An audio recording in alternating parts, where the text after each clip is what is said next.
Good afternoon, good morning, good evening, and welcome people to episode 320 of Film Bastards, a Pod Syndicate podcast, which we'll discuss a little bit in a minute. I am one of your co-hosts, Mark Foster, and as ever, I am joined by Ian Loring. Hello. We will be joined by Becky shortly. She's going to be joining us after we've reviewed Gemini Man because she didn't get a chance to see it because we were going to go yesterday. So Sunday, but she wasn't very well, so I ended up going today, which is Monday, on my own. But she won't be joining us for after that because we've got, what else we've got? We're going to be covering Total Recall from the Patron review. We're also going to be covering, what else we're going to be covering? In the Shadow of the Moon. In the Shadow of the Moon, yeah, the new Jim Mickle film. So, so we've got enough to get through, plus the usual trailers and tangents and news and other bits to go into. So, So, Ian, what's Pod Syndicate? Pod Syndicate is a collaborative effort of podcasts, which, it has to be said, has been spearheaded by Noel. Yep. It was essentially his idea. The amount of fucking work he has done to get that site going is mental. Yes. He is with the quality of it as well. Yeah, no, quite. He's had ideas for features coming out of his arse. He's written really nice polished guides about how to do what on the site. I mean, this is more a technical thing, but just a massive thanks to Noel for making it so easy to actually put stuff on there. But yeah, so what it is, essentially it's kind of getting the band back together, really. So back in the day when I did Cinerama, Noel literally emailed me with some feedback, and we became friends through that. And Jordan, I used to be a member of the Empire Magazine online forum, and I met him through that. And so we kind of came together and collaborated on Eat, Sleep, Live Film, and then we did 35mm Heroes, and it kind of snowballed from there. And through all that, we met Mark and Becky, and other folks came along as well. Dan Orty obviously did Mondo Movie. I fed back to Mondo Movie once, and I started Twitter conversations with him, and that's how I met Dan. And then Adam Lowe's it came along as well, who I believe is we met through Jordan, and now he lives really close to Noel, and so it basically it's we all came together and then slightly drifted apart with our own separate projects. So now we're kind of bringing things back together with this collaborative effort, Pod Syndicate. So it's a series of podcasts, and Mike and Paul, of course, and Mike get emailed Cinerama feedback back in the day, and that's how I met Mike, and so we got Chinstroker versus Punter, we got Noel's Beyond the Neon, Stefan Halley's What's on Tap Beer podcast. Stefan, really good friend of Jordan. They met, and then we met Stefan through him.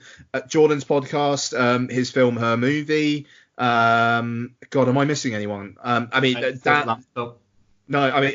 and Adam don't have podcasts, but they're providing written content, and it's not necessarily just about film. It can be kind of anything pop culture, really. But we want to do collaborative podcasts. We want to do some video content, written articles. There's this big Ruined by Rewatch piece that several of us have put up pieces for, and it's not, we're not looking for profit, we're not looking to get paid or anything. It's getting back to why we all started doing this stuff in the first place, which was for the love of what we were talking about, and I mean, obviously we do the Patreon, and that's its whole separate thing for real diehard fans of the show. And again, as always, thank you, patrons.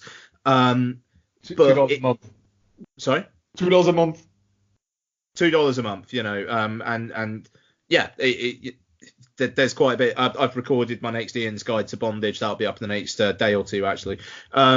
But yeah, it's getting back to that and just doing it for the love of the whole thing and not necessarily, trying to make a big thing. I mean, if I'm being honest with Eat Sleep Live Film, like Jordan put an awful lot of effort into making that like a going concern. And, we did well. We won like a total film blog of the year, I think it was, award one year. And, we had some really good times through that site.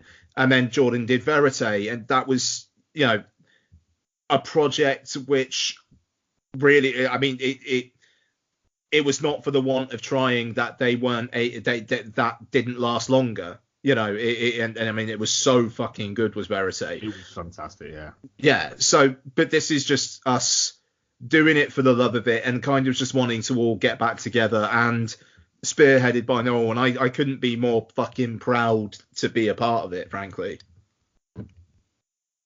Yeah, Mark. Yes, absolutely, yeah, absolutely. It's like you said. I think the key bit that you highlighted there is it's getting back to why we all started this a little bit, and getting back to that idea of loving cinema and loving the community aspect of it, you loving all of that. And I had a little bit of what's as close to a meltdown as I get, really, because I'm not really a meltdown kind of person. I'm more of an anger kind of person, I would say. But I had a little bit of a mini meltdown on Twitter a few days ago, where I got a little bit kind of fed up and a little bit pissed off. And all I tweeted was, I remember the good old days when film discussion on Twitter used to be about actually discussing films. Now it's just a collection of snark and sanctimony by follower chasers. Kind of sad, really. And got a lot of sort of feedback about that. Incidentally, I also lost close to 100 followers on it as well. Did you really? Wow. Yeah, which is quite amusing. I genuinely do find that amusing, because I never check how many followers I have on Twitter. I don't use Twitter anywhere near the amount I used to. But I did check beforehand just to see how many followers I might lose because of it. I expected to lose a few. I didn't expect to lose 100. But that's quite amusing. I kind of thought, right, do you know what? This is pretty fucking cool, because clearly that means that out of those roughly about 100, that I would say 30% of those have looked at that and thought, well, he's obviously talking about me. It's like, well, maybe I was. I'm not going to say there's anyone in specific I was talking about, but there was a lot of people I was talking about. It's kind of, I attribute it a little bit to, I started Twitter mostly for sort of film related stuff 10 years ago, roughly around the same time as I think yourself was. And of course we met over Twitter and bits like that. And so it was, your enthusiasm for it then was different to what it is now. And I think that the new guard, I suppose, the people who are around about the same age as I was when I started at Twitter and I started podcasting and things like that, have grown up in a completely different environment to what we have. And they're genuinely seeing it as, for us, podcasting was an amateur thing when we started. Now it's a professional thing, and we're still amateurs in the sense of we don't do this for money and patronage sign and bits like that. But we have no real aspirations, I would say, Ian, between the two of us to ever be doing this for a living, because simply it's not going to happen. No, I mean, like a decade ago, maybe. Yeah.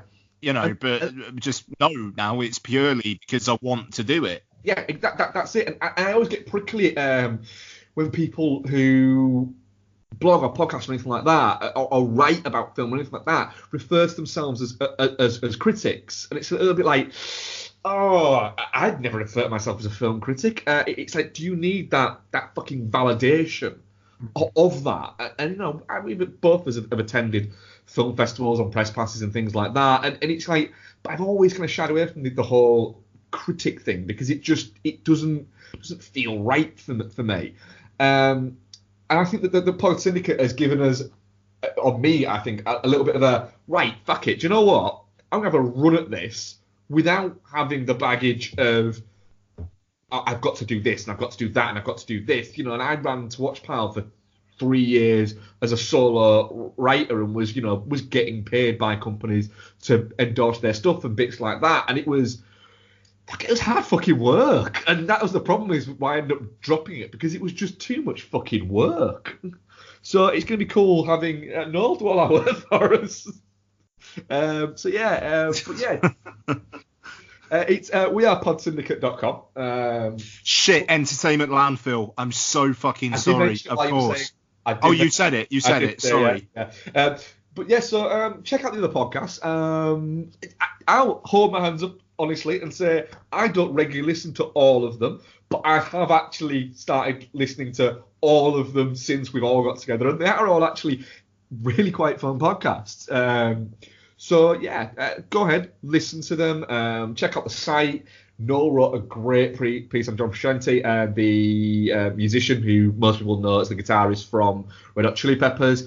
I've been listening to nothing fucking but for like the past month when I first read that, when Noel sent me it. But just keep an eye out and keep an eye out for the other podcasts, the bits we're going to be writing. So it's going to be pretty damn fucking cool. Yeah, and I mean, Jason from Entertainment Landfills put up a piece about doing the Witcher book club, and it's a really detailed fucking post as well.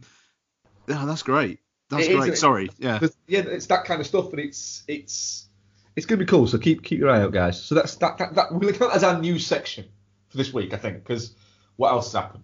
Yeah, that'll do. That'll do. Fuck it. Yeah, trailers, mate. Right. Before we get into actual full trailers, can I just say something about the trailers we're going to talk about? Okay. As a whole, is it just me, or are trailers a little bit manic at the moment? The actual content of the trailers, where it's a little bit kind of all over the fucking place, and I'm watching a lot of trailers and I'm going, I have no idea what the fuck this is about, but I'm getting a headache watching just the trailer. Interesting. Are you sure you didn't just have a headache? It might have just had a headache, yeah. It's possible. I mean, Right. So, Doolittle. A lot of conversation has been had about Doolittle. And I just want to read something. Oh, by the way, Rick J. Kidd, you fucking done it again. Brazil's the Patron review next week. I swear that's not fucking fixed. It's quite amusing, though. We'll be covering Brazil next week. Fucking hell. So Brad posted replied to me about something. So Doolittle, written and directed by Syriana's Stephen Gagan, who I believe also wrote Traffic. The poster came out and just looked horrendous, and the trailer seems to be going for epic, when I think all you need is an animal shitting on Robert Downey Jr. But no, they want to go for wonder. Now, I want to read this. This was posted by someone claiming to have worked on the film, known as Goofy Face on Reddit. So if this is slander, just know that this is from a Reddit post and is not my opinion. I am just reading it. It was deep in production hell last year. They started filming scenes before they had even planned where the animated animals would be standing. It was nuts, and then the batshit director went and got fired, which was a little too late after his insane outbursts and subsequent banning from stepping foot into both the lead concept department and the lead pre-visual and animation department. Then he demanded that the pre-visual department be fired because we can figure it out on the day. Yeah, Stephen, you can figure out where 5+ animated characters and Robert Downey Jr. are standing when you have 30 individual camera shots to film on a Monday morning, you fucking moron. No wonder they had to bring in the Lego Batman director to rewrite it and the TMNT director to helm reshoots. We were long gone before another writer came on board, thanks to Gagan's apparent hatred of all things pre-production. So I can't attest to the state of things now, but man, if it's even remotely watchable, then you guys deserve some fucking medals. Someone else, Beast Boy 27, says, "Yikes, you worked on this movie." And Goofy Face replies, "We attempted to talk and show the director some cinematic sense, but he was literally insane, almost put a fist through a new 8K TV because the talking goose wasn't on screen while it was talking in one shot, even though he asked the week before for us to move the goose out of shot, because the audience doesn't need us to hold their hand and point them to every character that's currently talking. But here's the kicker. We have footage of him the week before asking to remove the goose off screen. It was Steven's idea to record every meeting so that we couldn't misinterpret his instructions. Ha. Mate, you wouldn't believe half the shit that went on during this film's pre-production. Here's a tidbit I doubt anyone will truly believe." And I'm actually not going to say that bit because it's not connected to the movie and it's about his dog. Anyway, so this is the same guy who directed Gold, isn't it? Yeah. Yeah, another very troubled production. And now he's doing Dolittle, a $175 million Robert Downey Jr. produced film, which has Robert Downey Jr. doing maybe a Welsh accent in a film that also stars Michael Sheen. The thing is, when you messaged on the WhatsApp and it said, paraphrasing mildly, I think, of Robert Downey Jr., that's a voice. Literally, in my head, it went, I know exactly what voice it is going to be. And it was that exact fucking voice. Like the kind of mumbly, borderline incoherent thing, which... Yeah. Like his Sherlock Holmes, but everything he's saying out loud is as if it's being said in his own head. Mm. Which, the whole he's not good with people kind of thing. But it does seem like you said, they're going for epic, grand adventure. And the thing is, I'll watch it, but I'm looking going, couldn't you have gone for a smaller family? That's the other thing. This very much looks like it's going to be a family pitched film. So does it need to be epic? It does seem like they've gone, right, sign up for 3 pictures, we're going to do a 3-picture deal, and he'll go on this massive epic journey of just all the animals in the world are talking to him and he can control them all and all this stuff. It just seems a little bit too grandstandy for what could have been quite a fun post-Marvel thing for Downey Jr. to be doing. Yeah, I don't know. I mean, get Hugh Jackman. This feels like the kind of thing that Hugh Jackman would fucking rinse the shit out of. Yeah, with singing. Why the fuck not? But instead, you've got Downey Jr. doing this mumbly thing. I mean, that one, when it's like the lion or the tiger or whatever, he's like, "Hello, Barry." It's like, I couldn't even understand what he was saying. I think it was "Hello, Barry." Something like that, yeah. Like, "Hello, Barry." Yeah, I've been living in Wales for getting on for a decade, and I can't understand what he said. Like, $175 million. And don't get me wrong, I like the fact that if this is a family, like, PG thing, those feel rare. It feels like everything has to either be adult or try to appeal to all 4 quadrants as much as humanly possible.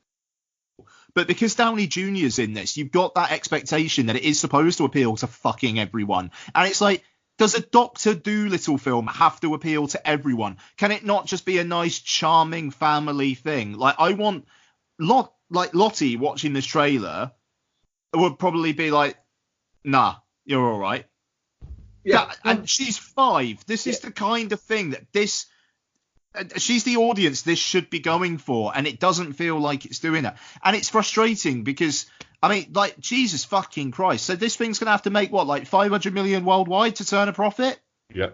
Jesus wept, which it may well do because of Downey Jr., but, It may well do because it'll get marketed out of its arse and it'll come out during kids' holidays. So, it'll be one of those like Secret Life of Pets 2, where it manages to make a shit ton of money without knowing that anybody needs to see it. And the thing is, the reason why is because you're building in at least two people for every one ticket, pretty much, because you're going to, the kids that are going to see it, the parent has to take them. So that's how it's going to end up making all of its bank. I have nothing against it. It just, I expected a totally different movie than what this seems like it's going to be. It seems a little bit like Dr. Dolittle is going to be the smallest part of his own fucking movie. Well, or he's going to be the biggest part of the movie when maybe it should be about the animals. I'm bothered by this film, and I'm not entirely sure why. But I mean, it feels so fucking Troy McClure. Yes, that is exactly it. It does feel, very Troy McClure. I just. Anyway, Doolittle. Jungle Cruise. Like going on the Jungle Cruise ride while you're baked and everything just flying at you at once. I will go and see this. I am fine with it. But this trailer is a fucking mess. It looks bad. This trailer does not sell this film at all. I don't know, man. Like The Rock and Emily Blunt, that's an odd pairing. I don't feel chemistry there. There were rumours that Jack Whitehall has had to redub his entire performance because he played it as like camp gay brother figure. And Disney went, can't do that. Jack Whitehall to essentially do Jack Whitehall and everything. Yeah, it's directed by Wame Colette Serra, so it's great to see the director of Orphan doing Disney's Jungle Cruise. Just say that again. What? I did not know that. Is it? Yeah. Which is, to be honest, kind of the only thing that makes me intrigued. Like, it's like he's been doing all these Liam Neeson films for the last little while, and now he's just like, do you know what? Fuck it. I'm going to make a big, broad thing. I want to see what I can do with a $200 million budget. Go on, then. And I think that's really interesting. It's really quite interesting, though. All right. Fuck it. Yeah. It's a really good cast on Jack Whitehall. Yeah, it is. It is. I mean, it just. I know Hollywood. You desperately have tried to make James Corden happen, and for some reason it has happened, and all of Britain is angry at you about it. But please don't try and make Jack Whitehall happen now. I don't know. I mean, we'll see. We'll see. I don't see The Rock in this scenario. And it all feels that the Rock, he just bounces around from like so many different projects, and I like how versatile he is, but he's bouncing from Hobbs and Shaw to Jumanji, then he does the final season of Ballers, and now he's doing Jungle Cruise, and it feels a bit like this is Rock brand management number 3 for 2020, and I don't know, I'm bothered by it. Like I was reading that on Instagram, he only ever started talking about tequila when he bought a percentage in a tequila company, and now he's selling fucking water. And it's all, every single thing he does, it seems to be this calculated, believe in yourself, be the hardest worker in the room, but also buy my headphones. And it's. I don't know. The gloss of The Rock is starting to come off a little bit for me, and is there a bit too much brand exposure for you? He constantly. it constantly feels like he's trying to push something, but in a kind of like a apparently subtle way where if you were to ask him about it, he'd be like, no, what are you talking about? I'm just really proud about my water. Yeah, I can see that. He kind of, it seems a little bit like,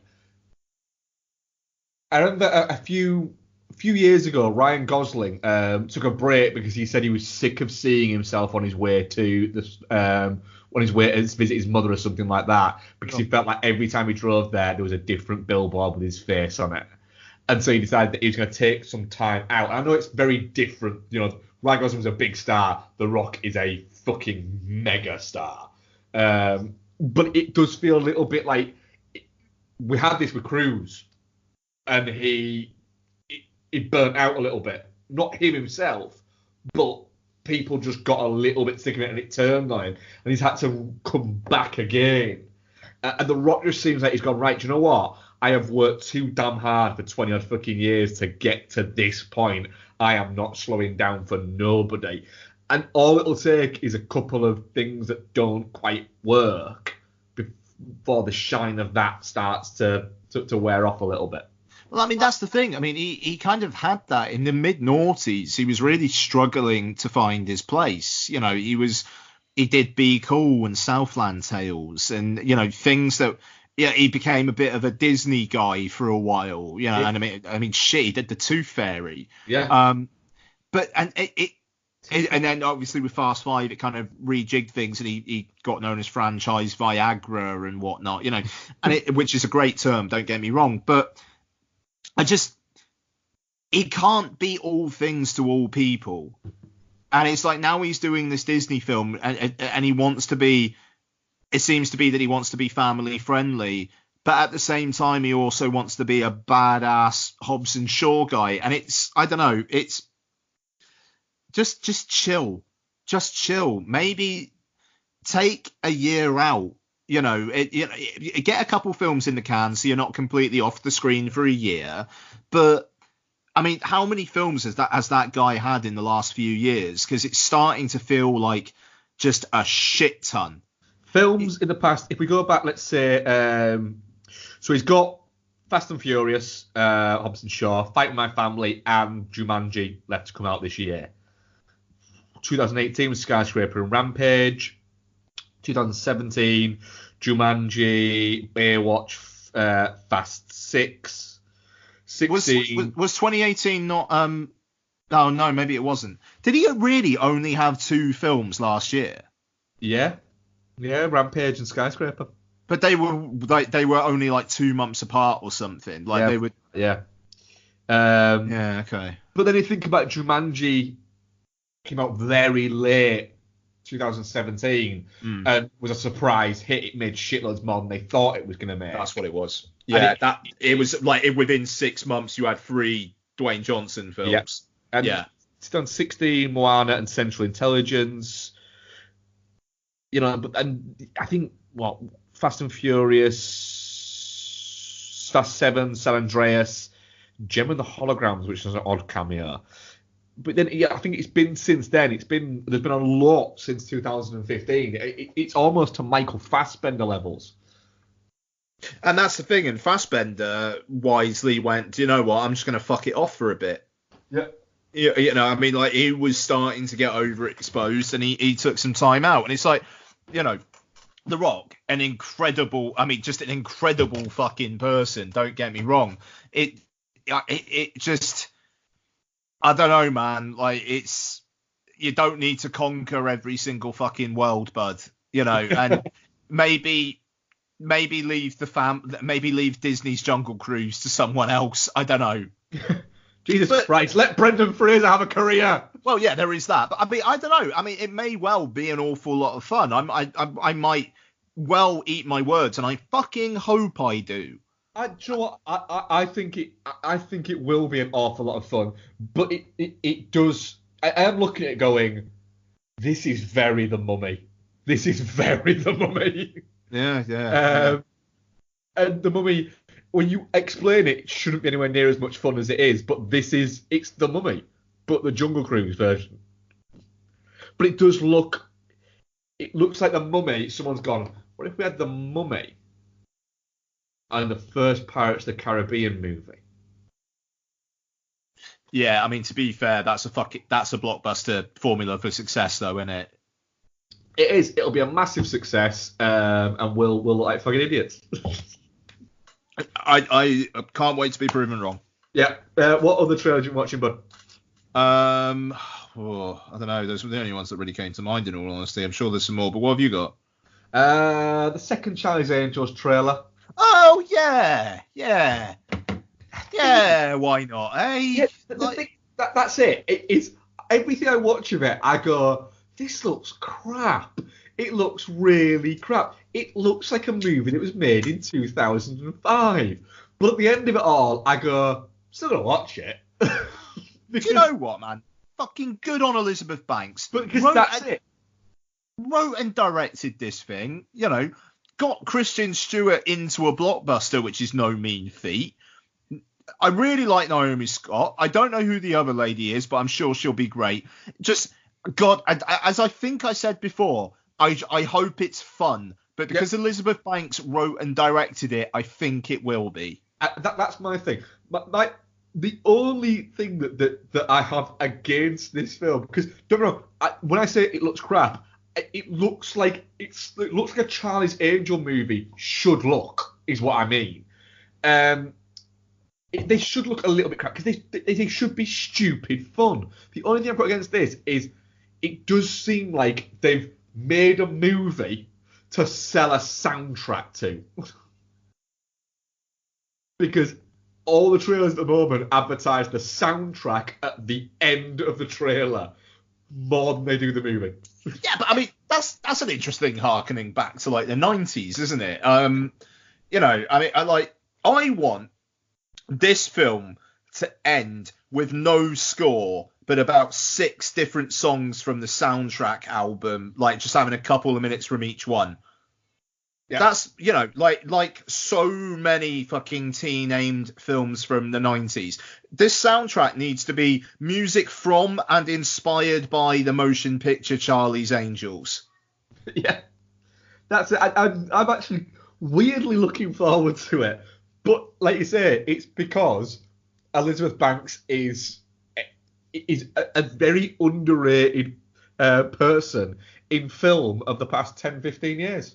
Yeah, fucking right. And I will rewatch the first 2. I remember watching Charlie's Angels Full Throttle in the cinema and actually saying that was the worst film I've ever seen. Is that the second one? Yeah. Yeah, I think you might still right that. The first one is saved by the awesome power that is Sam Rockwell. I remember nothing about those films, so I'm quite looking forward to going back to them. This is like November or so, isn't it? Yeah, it's 23rd of November. That's interesting placing. I like that. That's Thanksgiving weekend. Oh shit! Yeah, of course it is. That can't be the Thanksgiving weekend movie. I must have that wrong. Hang about. Is that like counter programming for Frozen 2? I can't see it. Because given the demographics, that kind of seems like suicide. It's the week after Frozen 2. Yeah. Right. Okay, that makes more sense. Yeah, it's the week after. That makes more sense, yeah. Cool. Yeah, other than that, no, I don't have any trailers.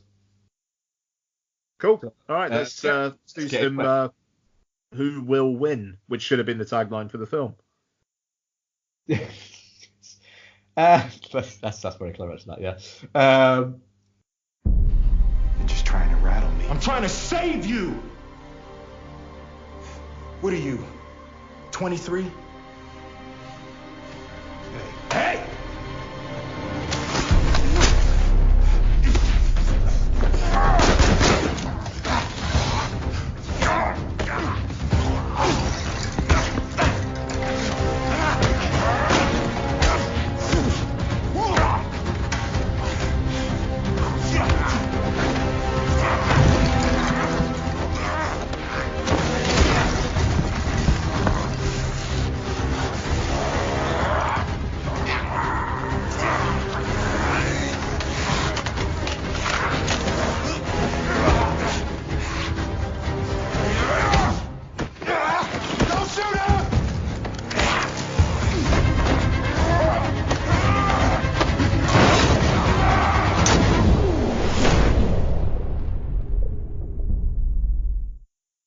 Gemini Man is a 1997 movie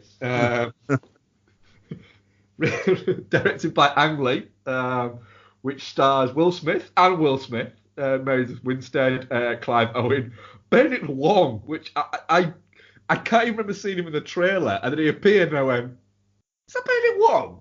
Coming out of a fucking plane, running up to hug Will Smith. Yeah. It's like, yeah, come on then.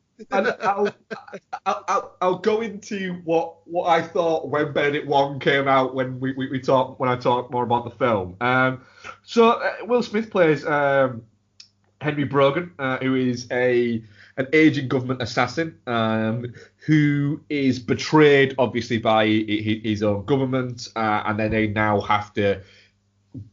He's retiring, but they have to retire. I'm doing bunny ears on a podcast.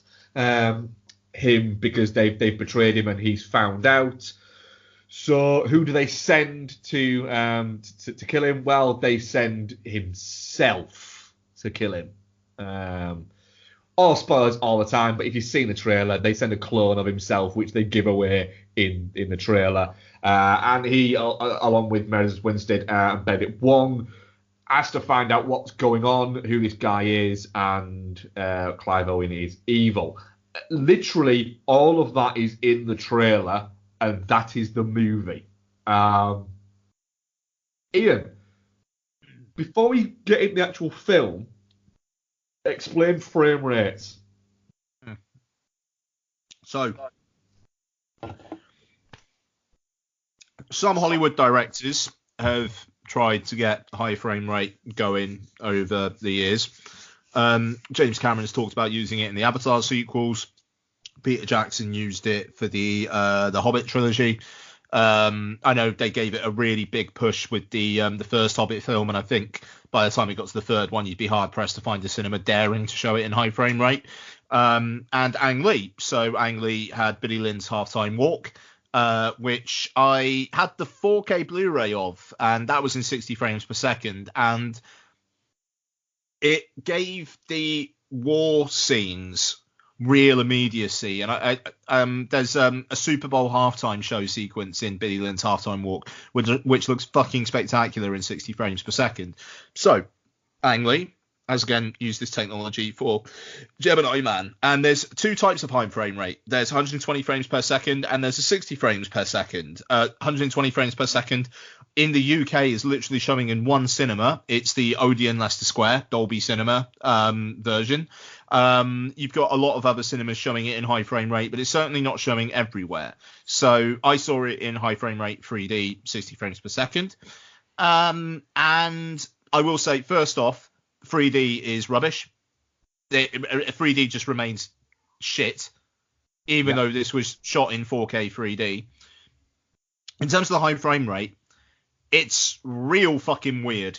Action sequences are really fun. Really, really fun with high frame rate. There's a sequence with, we'll get to the quality of the film in a bit, but there's a sequence where Will Smith is on a motorbike and there's a shot of him on the motorbike and it's you following along behind, and it's quite like kind of tight, kind of like back streets and stuff that he's riding down, and it's got that cheesy "you are there" kind of feel to it. There's an immediacy to the image that kind of feels like, shit, I'm actually watching this in front of me. And that's great. Oh, and, you know, it does take a bit to adjust to the action because you are seeing it in what would be more like real world speed as opposed to like seeing it on like film 24 frames per second. It's faster and it almost looks like it's sped up, but like I kind of realized partway through, no, it's not sped up. It's still taking the exact same amount of time as the 24 frames per second one is. It's just there's more visual information, and that's really interesting. But our brains are so fucking programmed as to what we expect films to look like that unless all filmmakers just started adopting this straight away, it's never going to work. It will never work. Look, Because the dialogue scenes. Go on. Because it already looks odd to your eyes because you're just simply not used to it. Yeah, that's it. You're not used to it. It is like watching TV with motion smoothing on. It is like that, except the quality of the image is fucking exceptional because there is so much visual information because you're getting like 2.5 times more frames per second than you would with 24 frames per second. And the clarity is astounding. Whenever there's a couple of like underwater shots which look just incredible, explosions and gunfire. Like that scene, the sequence at the end, wow. Like, wow. But whenever it's characters talking, it looks like you just got motion smoothing turned on your TV and it just loses the impact. And there's a surprising amount of characters talking in this film. That's the thing. Like, Avatar 2, if they show that in high frame rate, I will go and see that version. Because there's going to be world immersion going on there. And apparently a lot of Avatar 2 is underwater. And given the underwater stuff in Gemini Man, really, really up for seeing what they do there. It's handled a damn sight better than it was with the first Hobbit. Because Ang Lee talked about how they lit differently, they shot differently for high frame rate. And I get... with Peter Jackson, it was maybe just more of an experiment to keep his interest up because he didn't want to make the Hobbit films in the first place. Gemini Man feels like a film where Ang Lee went, yeah, all right, I'll make this as long as you let me do it in 4K and 120 frames per second. When the 4K Blu-ray, this is the one film I would imagine getting where I'm not a big fan of the film. I will probably buy it on 4K if it's in high frame rate for demo purposes. Yeah, I can see what you mean. So I am not writing off high frame rate, and I just don't think this is technically possible. But if they were able to do like variable frame rate, where action sequences are high frame rate, but dialogue sequences fucking 24 frames per second. You mean similar to how they do IMAX? What do you mean? Oh, really? So with IMAX, often they can sometimes change the actual. I mean, IMAX, for instance, when you buy Dark Knight on Blu-ray. Oh, but that's the aspect ratio. The aspect ratio, but that's what I mean. I mean, for that. But applying it to frame rate, yeah. Yeah, applying it to frame rate, yeah. Yeah, no, exactly, yeah. And it might look a little bit jarring, but if it makes the action sequences look better while also not weirding you out during the dialogue, then great. And I mean, the opening of Gemini Man, there's not an awful lot of action. I mean, you've got that sniper sequence at the start, but it's not exactly action packed, and it takes a while. It's like 40 minutes into the film before you get the Cartagena motorcycle chase. I'd say about that, yeah. Before that, it's a lot of talking, and it's a lot of watching people chat with motion smoothing turned on. But yeah, let's get into the film. But the high frame rate, if you're at all intrigued by that, I would say give it a go if you're going to go see Gemini Man, because the action sequences are real fucking interesting. Like the guy on fire towards the end when he's coming towards the camera, the way that fire is flowing. Oh, yeah, I mean, that is good shit. The film itself. Yep. Yeah, it feels like a script from 20 years ago. It literally, the Bruckheimer production logo almost feels like an admission of that. Yeah. As great as it is to see that. It feels, no idea why Will Smith was attracted to it apart from the fact that Ang Lee was on it. And there's a hook to the plot. Mary Elizabeth Winstead is good. I wish she was used more. Fucking love old Benny Wong. That man is a prince. The CGI de-aging, wasn't that bothered about it until the end. May I ask you, the last scene, did it look like the fucking de-aging just took a running jump off a cliff? Yes, it did. Yeah, it It absolutely just does. suddenly goes shit. Looks like they filmed that 5 years ago and then went, oh, this isn't going to work. Let's wait.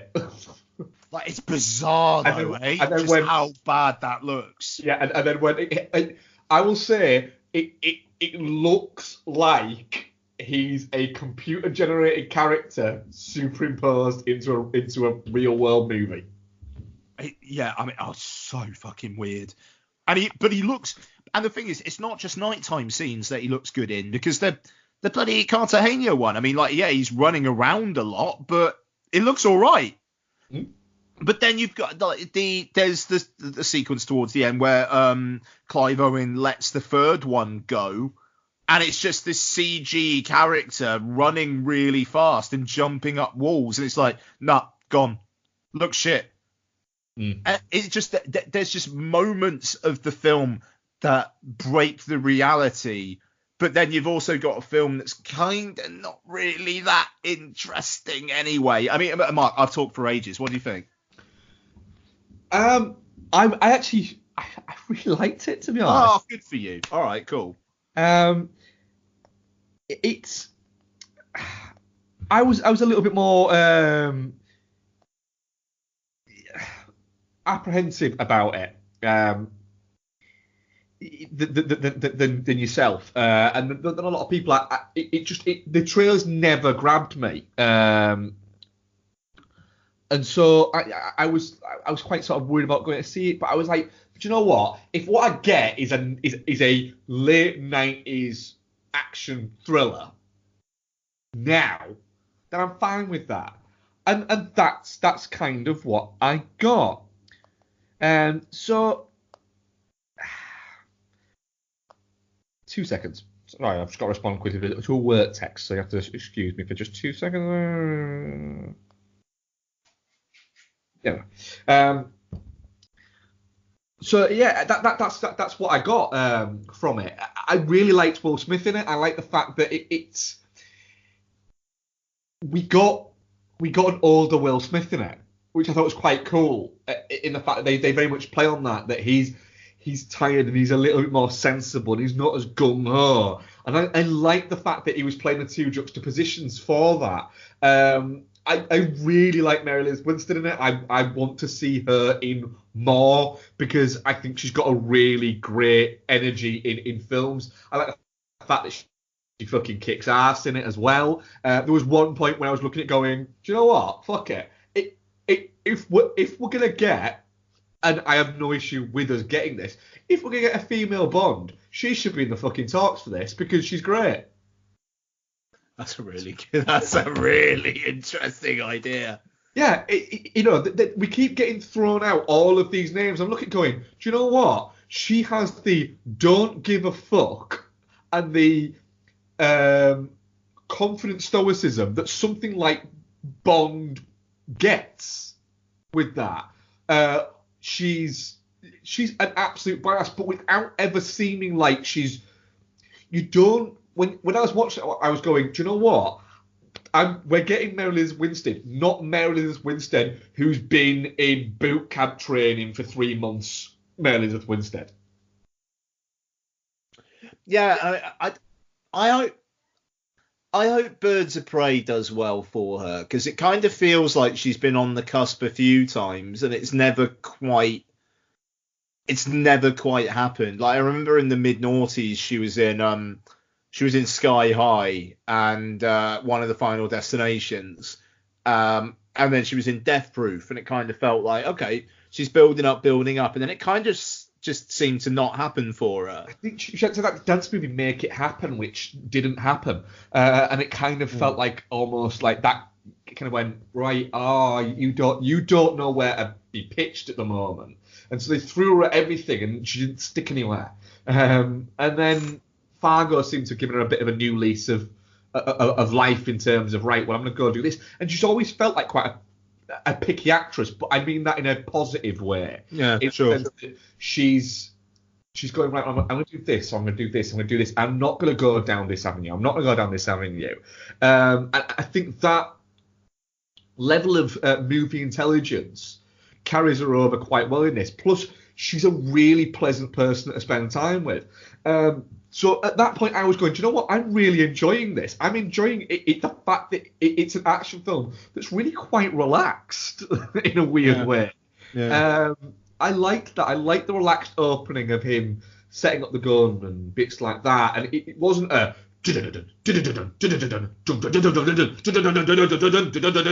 music. It was, right, this is fucking, I'm all right, fuck it, yeah. I'm in on this. And then when Bennett Warren gets out the waters, I was like, holy shit, is that, all right, fuck it, yeah, you've got me. Now just don't fucking lose me. And it tries to lose you an awful fucking lot. Yeah, it does. Because you've got young Will Smith, who essentially you're going, all right, so he's been trained to be this super soldier and all this lot. Why is he such a bitch? That's that's the thing. Like, he's an impressive physical specimen, but you got that bit early on where it's like, I don't want to shoot you. Mind if I shoot you? And he never has that attitude again. No, he doesn't. He never has those balls again. And it's like, yeah, there's that. And then immediately he goes back to Clive Owen. And it's like, he's looking at Clive Owen going, so Pop, what happened? It's like, for a start, I don't call him Pop. That's just fucking weird. And we've already seen that all the Nikes in the background. And there's some odd product placement in this movie. Mm-hmm. How much did that cracker company give them? Yeah. So fucking weird. When people see the movie, you're going to know what I mean. There is literally a minute where it is all about crackers. There is some Chinese cracker company who fucking pays some shit. It's great, and I liked that about it. I was watching it going, do you know what? I've always said about Will Smith, it's easy to forget how charismatic Will Smith is. And for a period, Will Smith forgot how charismatic he was because he was just trying to win an Oscar. And now he seems to not be trying to win an Oscar. He's gone back to being really charismatic. And this film it's not Independence Day or Men in Black levels of Will Smith charisma. Because if he was doing that, it would look fucking odd, a 50-year-old man doing that. It's a guy who seems to have found his place in himself. And I like that. And I'm really looking forward to everything that Will Smith's going to do for the next 10 years. Because he pulls this off in this for me. And I had a great time with it. The action, another thing there, Ang Lee, often when you get directors that are perceived to be prestige directors, when you get these guys doing this, it often feels like they're coming to action and they're slumming it a little bit so that they can do their frame rate bits or something like that, or they've had a few misfires, so they're doing this to get their name back out there. That's not the case with Ang Lee. He's what is perceived as a prestige director who has a strong background in action cinema, because action cinema in the Asian market is prestige. And so the action is treated with the same respect and the same thought process as a lot of the more sedate, talky bits. And that's what I really, really dug about this. It's great, actually. It would have been nice to have seen that in the higher frame rate, because some of it did look a little bit like, right, there's too much going on. I can't make out what the fuck's going on. And you saying that the guy with all the flames on him towards the end, that looked like shit in my screening. Oh, really? Mate, the way the flames were licking up. Oh, yeah. Which I get that, and having the cinema knowledge, that I have a look at it going, right, I get that and some of this is shot for the 3D or the higher frame rate, and that will look cool, so I'm fine with it. Because my head was in 1997 going, well, that looks fine in 1997, so I'm all right with that. That was all there for me. And the thing is, it was, in the trailer, there's a bit where Will Smith says to himself, what if they knew what we really were? I was going to mention I'm thinking, right, what they're hinting at? What the fuck are they hinting at? Nothing. They were hinting at nothing. And I love the fact that they were hinting at nothing. Well, literally, the line in the film is different. It's a different line. I can't remember what he says, but it's not, what if they found out what we really are? It's not that. Sorry? Is it who we really are in the film? No, I think my mind is saying he says, what you something or other. Yeah, but yeah. It was hinting at something else. And then when you get the third one coming out, and it's like, oh my god, who's it going to be? Literally everyone's going, well, it's him. It's another him. It should have been a de-aged baby Clive Owen. But then you're thinking, well, we know it's not Clive Owen because he's saying, I should have cloned myself. He's already said that, so we know it's not him. We know it's another fucking Will Smith. Should have been a baby Benedict Wong. Yeah, it should have been a baby Wong. And that would have been great. The only bad point about this movie that I have is, one, it's not going to make enough money to get a sequel. Oh, God, no. And two, if it did get a sequel somehow, we're not going to have any Wong in it. Baby Wong. Yeah, you could have Baby Wong. Maybe they took all of their samples of all of their DNA. But yeah, I had a great time with it. I give it 4 out of 5 on Letterboxd. Fuck it. I mean, fair enough. I mean, I just stand by that.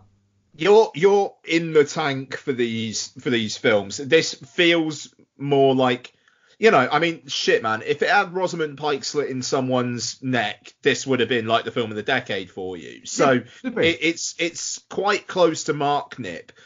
I don't know. It felt for me like Ang Lee. He knows how to shoot action. He does all that stuff very well, but it just, for me, it felt like a technical exercise. It was, what can we do with quite a basic blockbuster replot that we can sell to an international audience that lets me do this fun technical stuff I want to do. I mean, Ang Lee's career is mental. Yeah. Like, that is all over the place, and I fucking love it. But I didn't find it that engaging. The junior stuff with Clive Owen. I mean, I thought there was an interesting thread it was going for there, where Clive Owen, like, I believe him when he said, "I love you, Junior." Like, in the trailer, it's almost played like he's a fucking shit, whereas in the film, it's established he brought him up. Yeah. And like Clive Owen at the end, he's saying some interesting shit, and yet the film doesn't quite give him enough time to be anything other than the bad guy. Yeah. When Junior turns on him, it's literally, I'm pretty sure it's the "I love you, Junior" bit, and then the next bit is Junior teaming up with Will Smith, and there was a bit of a slightly whiplashy, what the fuck's going on now? Yeah, it happens very quickly. Yeah, I mean, because he shoots him with the bee venom just to like prove that they are actually clones and all that kind of shit, and then it just,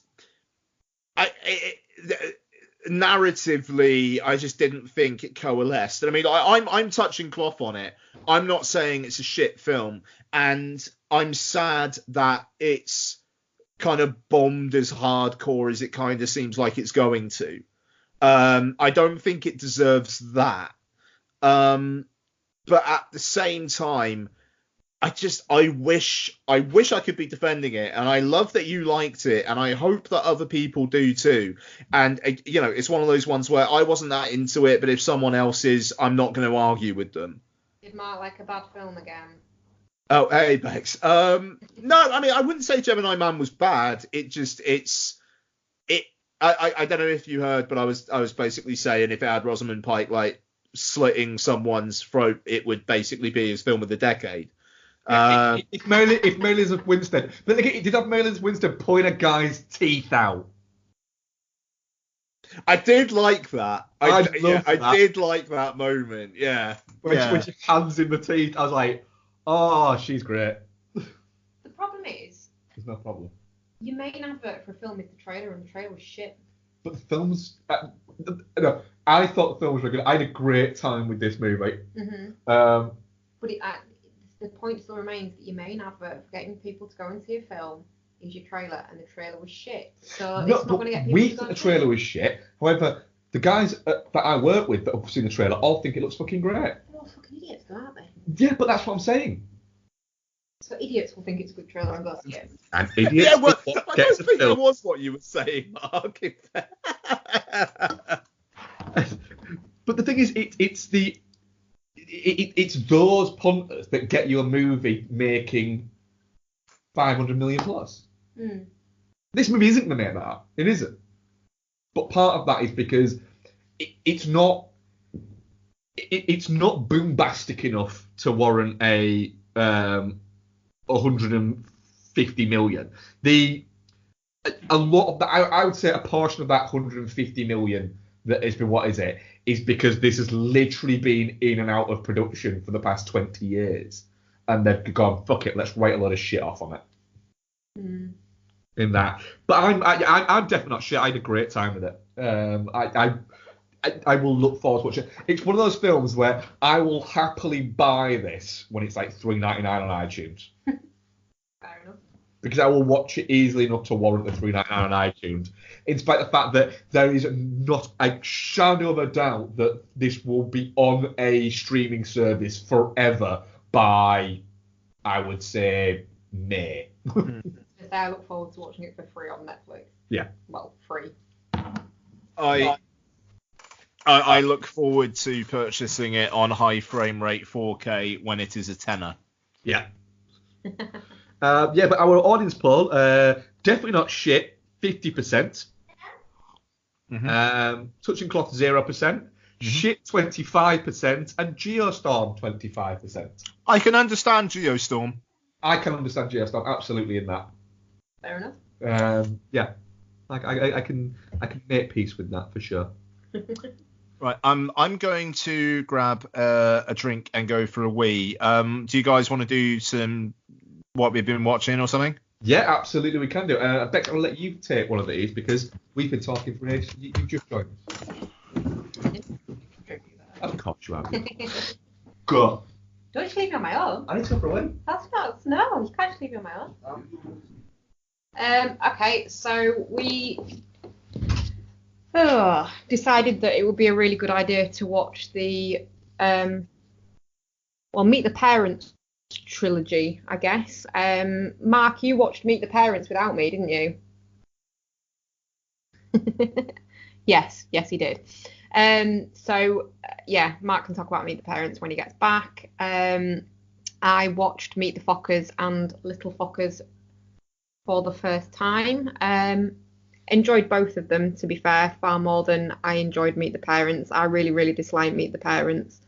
Meet the Fockers was a little alarming for Terry Polo's horrendous bangs that she's got going on. But yeah, basically, Meet the Fockers is... Stop talking to me in silence. Meet the Fockers is basically Meet the Parents, but with Greg's parents instead of hers. You get the delightful Dustin Hoffman and Barbara Streisand and their weirdly appealing relationship, and Ben Stiller trying to hide his parents' weirdness from the Burnses while they go and stay with them. So that's fairly accurate. Yes. Much more enjoyable than the first one. You didn't rewatch the first one? No, I didn't, but I really don't like it. You didn't like this one when you first watched it? I don't remember watching it before. You have watched it? Yeah, I liked it a lot more. And then, what? You want to talk about Meet the Parents? We'll go backwards. Yeah, we'll go backwards a little bit. Yeah, so this started because I rewatched Meet the Parents. Because it's a film that's approaching 20 years old. And I remember watching it and thinking it was fine. I actually didn't mind it. You didn't. I really disliked it. You really disliked it. I never quite work out why you disliked it as much as you do. I think you don't like cringe comedy, do you? No, I really don't know. Yeah, and it is quite cringe comedy. I really enjoyed rewatching Meet the Parents. I think it's a really, really solid film of its kind. It's a really solid comedy, family comedy movie. And so that's why I ended up roping you into watching the other two. I kind of feel like the over-hamminess of Meet the Parents But it's not hammy when you rewatch it. Is it not? No, it's really not. I think I'll remember a completely different movie. I don't think I am. I think you are. It feels beneath Robert De Niro. But it's not I think you're thinking about the Great Muppet Caper, Bex. It's quite easy to get confused between the two. But actually, he's actually really. When you go back and rewatch it, now you look at it and go, actually, he's really fucking good in it. Yeah. No, maybe I should rewatch I think you should, yeah. I doubt it though. No, it's fine. But yeah, meet the Fockers we've done, and then Little Fockers. Which feels a little bit like throughout the movie they're going, hey, remember these people you liked in the other movies? Well, we've got them for half a day's worth of shooting. I mean, it's fine. It's not as good as... You can tell it's directed by a different person. Yeah. Owen Wilson annoys me more in this one than either of the other two. It goes for stupid too much in this one. It goes for zany, whereas Jay Roach didn't want zany. He wanted it to be a bit more of a... This could happen. Yeah, whereas this is a bit... It's a bit towards the start. They go, right, well, we can't have Greg just being a male nurse. He's got to wear a suit to work, and he's got to do this, and then we've got to throw... We'll make him an administrator. Yeah, we've got to throw in Jessica Alba into it, and she just gets... She's crazy, and we'll put her in her underwear at one point. It'll be great, and it's a little bit like that, all over the place. Well, what if Jack Burns took Viagra? We can't actually get Viagra. They're not going to give us any money for it. Right, we'll just make up a Viagra. What if we get him have that, and he's got a boner and he can't lose it? And there's bits like that. Yeah, it is a bit stupid. Yeah, but you did laugh a lot at Dick Attack. Dick Attack was funny. Yeah. But yeah, Little Fockers is the weakest of the three without question. I can see why it ended up being the last of them. Yeah. Terry Polo's reaction to Jessica Alba's fucking hilarious. Terry Polo's reaction to Jessica Alba is hilarious after Ben Stiller's character Greg has said, we wouldn't pick her out of the lineup. And then Terry Polo gets the, what the fuck are you? Look. And I thought she was selling boner medicine, not that she was boner medicine. Yeah, it's about literally that. Terry Polo's very good in the first. Despite the fact that she's an unlikable character, because she should just be kind of saying to her dad, back the fuck off a little bit. Yeah. But in the second movie, she literally has nothing to do apart from have shit bangs that don't match the rest of her hair. They do look like clip-ons. Yeah, and then in the third movie, it's the same. There's no bangs. No, but she's there, and it's like she doesn't want to be. It also, like... She's not a bad looking woman, but like looking at her makeup and stuff in the film, it's like the makeup artist just gone, you're a bitch, I'm not doing anything with your fucking face. Do you know what they literally have done? I genuinely think this is what they've done. Go on. Right, you're quite pretty, aren't you? Yeah, we're going to make you look like shit for the first 2/3 of this movie, so that it looks like he should go for Jessica Alba, but then when he doesn't, we're going to make you look great again. And that is literally what it is. She looks drab as fuck, then all of a sudden she's back to looking like Terry Polo, quite attractive person. Yeah. So yeah, that was the what is it? Right, so you queued Dreamcatcher up for me to talk about while you went to the bathroom. The reason is I'm not going to sit here and talk about butt weevils while you're not here. Right. Because then I'd sound like a crazy person. You coined the term butt weevils for the things in this film. I'm pretty sure they're called butt weevils in this film. They're not called butt weevils, no. Oh. No, we've just decided they're called butt weevils because they like hibernate in someone's digestive system and then burst out of their ass. Butt weevils. Butt weevils. Yeah. I'm not going to sit there and talk about that to myself. Can I for clarity's sake, the reason why I did that is because the other ones were the Meet the trilogy, Yeah. and you hadn't watched the first with me, so I thought it'd seem weird fucking talking about the second and the third. Well, maybe you shouldn't have gone to the bathroom. I needed to urinate. Well, you should have waited. So hang about, did we just both fuck off and leave Becky to it? Yeah. Yeah, a Yeah, little you bit. did, yeah. Mine are going, so we kind of watched the Meet the Parents trilogy, but I only watched the last two. Well, and now you need to talk about let's go to the Butt-Weevils. bathroom, so I'm going to start with Meet the Fockers. We'll talk about Butt-Weevils now. Yes. Stephen King, you are our Stephen King expert. I'm not talking about it when you're not here. Well, I'm here now. Right. So we watched Dreamcatcher, which actually, as odd as it seems on screen, certain elements of it are a bit like, really? Huh.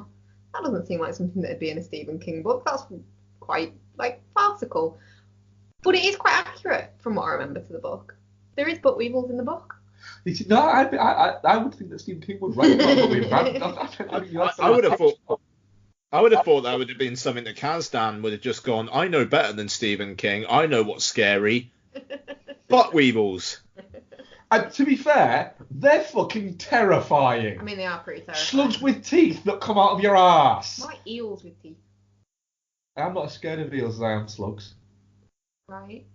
But slugs don't move as fast as the things in this. Oh, to be fair, man, like if slugs like knew what they were doing, those motherfuckers would conquer the planet. Yeah, basically, giant muscle that can get through anything. That's all they are. I don't think slugs can get through anything. They can get through anything. Oh, slugs are horrible. Yeah, don't like 'em. Stood on one barefoot the other day. Squished between my toes. Made me feel a bit sick. Oh, unclean. I washed my foot straight away after. I'd have cut it off. Anyway, yeah, Dreamcatcher. 4 childhood friends have grown up and you meet them and they've all got telepathic powers. It kind of flashbacks quite a few times to. It's very Stephen King. Very Stephen King-y, yeah. Yeah, is what I would say. With all these childhood flashbacks. Childhood flashbacks and feeling kind of like nostalgically whimsy about things and bits like that. It's fun. I'd forgotten how great Jason Lee is in this film. Yeah, he is great. He's lovable as fuck. Yeah, Jason Lee's great in anything. Well, But yeah, I had a good time watching it again. But it's an oddity, is what I would say. it is, but do you know what? I could watch it like on an annual basis. Like I could I think slide it in there at least once a year. I think it's got a really good cast. That sounds rude. But yeah, it has got a really good cast. I'd forgotten Timothy Olyphant was in it. Yeah. Yeah. What? You really bit that you just said. Sorry. It did sound rude. It did, yeah, but I didn't mean it that way. But yeah, it was. I think because it is one of those ones where, like it, as an example, if you try to take the exact content of it and put it on screen, it'd come across as a bit daft, and I think that's what Dreamcatcher suffers from. Yeah, I agree with that. Yeah, certainly. And I think that's potentially why it didn't do very well. Also, the title's shit. Oh. It's a shit title. Dreamcatcher. Like mysterious and shit. Dreamcatcher. It's about Butt-Weevils. Well, you couldn't call it Butt-Weevil, could you? Yeah, no, but I mean, it's quite an incongruous title for a book. I would say you could call it 4 Friends versus Butt-Weevils. I mean, you could, but like you wouldn't. Or just call it Ollie Fantastic. Attack of the Butt-Weevils. No. Are we not getting Butt-Weevils in the title of this? No. Dream Butt-Weevils. Another film that's got Butt-Weevils in it as well. Probably. They're a staple of the horror genre. Fair play. It's a shit title. I'd Google it, but if I Googled butt stuff in horror movies, I think it'd come up with an awful lot of weird shit. Let's not do that. Ian, what have you been watching, mate? Okay, so strap in. I have been watching. I don't think it's too much.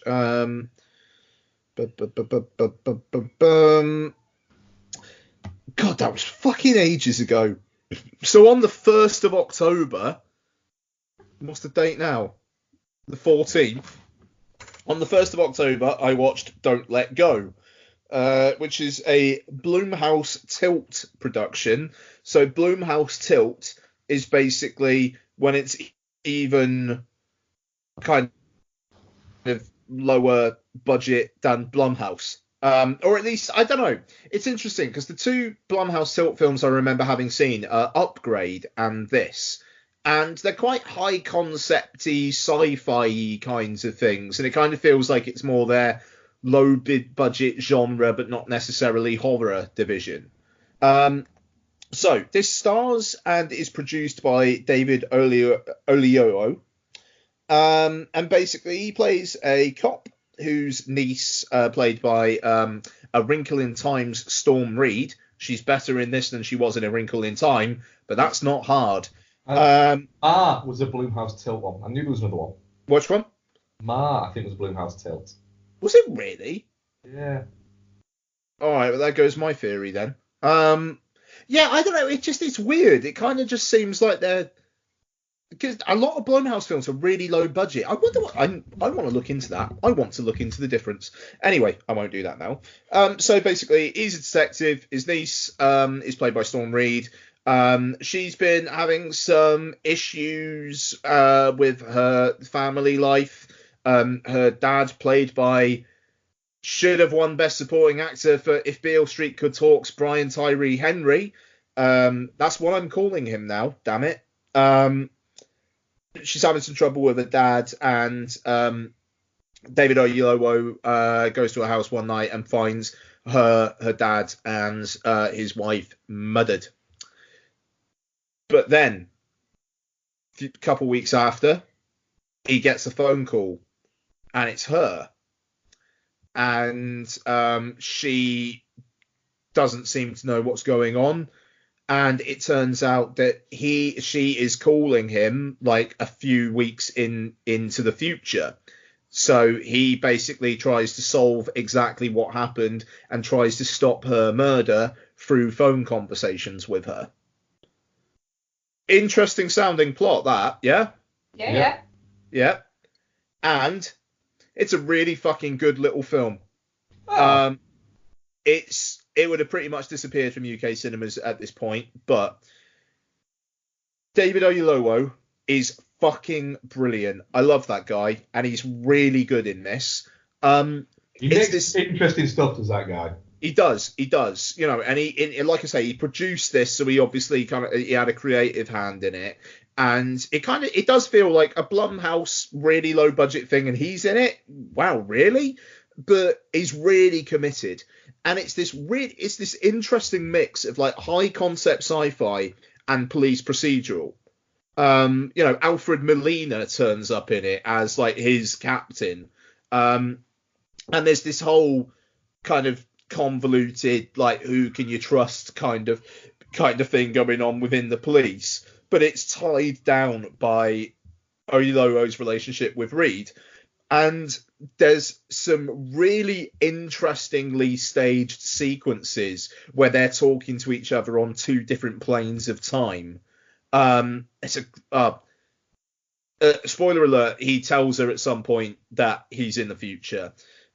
That's not much of a spoiler, I don't think, really. But there's a great scene where they're in a diner and he's trying to prove to her that he's actually in the future, which is brilliant.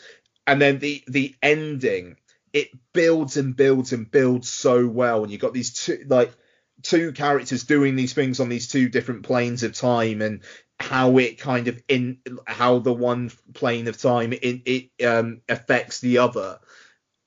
And it's just really, really interesting shit. And the low budget means that it's not too flashy, and it's about character, and it works. It's a really interesting time, and I think you guys would get a kick out of it. And I've got a feeling that over the next few years it will become a big, like, shit, you should see Don't Let Go. That was a really, really good time. You haven't seen Don't Let Go? What the fuck? It kind of feels like one of those. One of those that'll find its place on like a streaming service. Yeah. Yeah, it feels like if it's on Netflix next year, it will suddenly become a bit of a Twitter moment kind of thing when people discover it. Yeah. I was really taken with it, And when I went to see it, there were these two ladies who I swear must have been in their mid-60s, and they were having the time of their fucking life watching it. They were so into it. And at the end, as I was walking out, one of them was just like, I didn't know what was going to happen. That was really, really fun. And it was like, you know what? Good on you. I went to see it on a Tuesday afternoon at 2:15. Cinema almost empty, but these two 60-year-old ladies were having a fucking good time, and so did I. It's nice when you get things like that at the cinema, isn't it? I'll be honest, it kind of felt like Downton was sold out and they went to see this instead, but good for them. Oh, Ian, on cinemas, because I didn't talk about it when we spoke about Gemini Man. I went to the View today to see it, and they're doing a big, massive renovation of our View, and so it was in one of the new screens, so proper, completely being gutted, new screen up, new layout, new seats, it's all the recliners, etc., bits like that. Ian, ask me how it was. How was it? I'm glad you've asked, Ian. Really fucking loud. Impossibly loud. Literally, as well, they didn't have the heating on, so it was really fucking cold. So I was cold, and it was really fucking loud. Every time a shot was fired in Gemini Man, I half expected my entire body to shatter, Bugs Bunny to walk on, sweep me up, and then walk out and dump me into a bin. It was like that. I was in constant fear that was going to happen. It was so loud. Oh, God. It's not the same cinema that Hugh Grant was in, where he complained to View this week about how loud his screening was Joker was. Is it? It may well have been. It was so loud. Yeah, but in saying that, the screens look fucking great. So a little bit of props to View there. Yeah. Fair play. Are you tired of film podcasts where the hosts exist in a constant blissful state of agreement? I mean, the main characters are two of the dullest main characters I have ever encountered in any film. Well, you're in luck.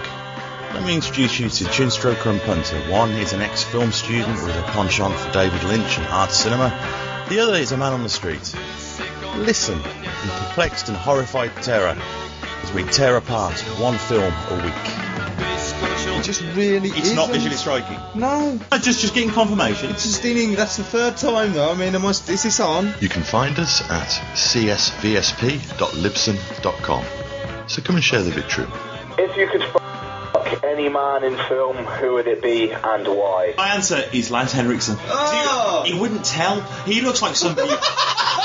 He looks like somebody who can keep a secret.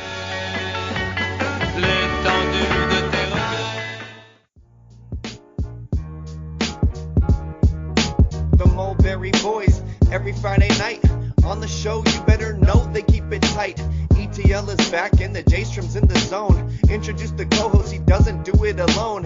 PCZ is about to hold court. You know he's on the headset, you can hear him snort. Pop culture, movies, TV shows and games. Rotten Tomatoes, reviews, news and Blu-rays. Foggy don't play around, he will bust a drop fast. Welcome to the Entertainment Landfill Podcast, the Jason and Steven Show.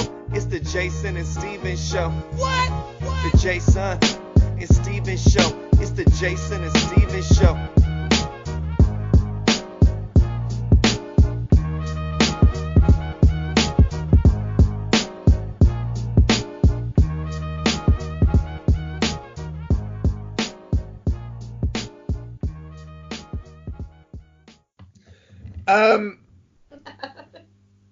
I watched Austin Powers, The Spy Who Shagged Me. Is that because you've scrolled past it on? Is it Netflix? It's on so many times that you've gone. If I watch you, will you stop appearing in every single fucking genre? Might well have been. Makes me laugh. I'm not going to say it's a classic, but it makes me laugh. That's the second one, isn't it? Yeah. I I genuinely can't remember any of the Austin Powers movies other than the fact that I didn't get on with a single one of them. But that appearing so much on, I think it's Netflix, has made me go, should I rewatch them? I don't think you should. I don't think you should. A fat bastard makes me laugh, and the fact that he just constantly wants to eat mini-me. I might watch the Haunted House films again over the next couple of weeks, because that's the kind of guy I am. I genuinely want to watch the 2 Boo and Medea Halloween films over the next couple of weeks. I think it's going to happen. So that's where my head is at when I say that I like Austin Powers, The Spy Who Shagged Me. I also like Steve Jobs. That's a great film, Steve Jobs. I do think Steve Jobs kind of gets a little bit forgotten about for some reason. Does. The different film stock, the dialogue, the way that Danny Boyle makes a very talky film incredibly cinematic when he needs to. Fassbender is phenomenal. Really like Rogan. I love the way that the Was Jobs thread ends on such a fucking down note. Like it's and to be fair, the relationship between Fassbender and Michael Stuhlbarg as well. I like the way that this film it celebrates Steve Jobs' obvious brilliance, but at the same time does not let him off the hook for things. Yeah, I think it's a great film about a guy who learns about what's important in life while also being worth billions of dollars. Yeah, Steve Jobs. I'd probably be talking about it towards the end of the year. Not because it came out this year. Sorry? I might be as well. New DreamWorks animation film, Abominable, which is the 3rd film in about a year about a Yeti, after Smallfoot and Missing Link. And yeah, it's I really quite like this. Lottie was into it throughout. It's a China co-production, which is fucking obvious when you watch it. But yeah, it kind of is what Hollywood is these days, and Hollywood seems to be getting an increasing amount of shit for it. And yeah, I don't know, it's where the money is, even though apparently it hasn't done very well in China, which is interesting. But it's very, very colourful. It's got a really nice the Yeti like will heal nature around it, and it's energized by violin music that the main girl plays. So, you know, it's got a very nice like feel to it. You two never need to watch it, but I had a very good couple of hours with Lots watching it. So, you know, there you go. And finally, I rewatched the first 2 Scream films. You guys watched Scream not long ago, didn't you? Yeah, we watched it quite recently, a couple of months ago. Yeah. Yeah.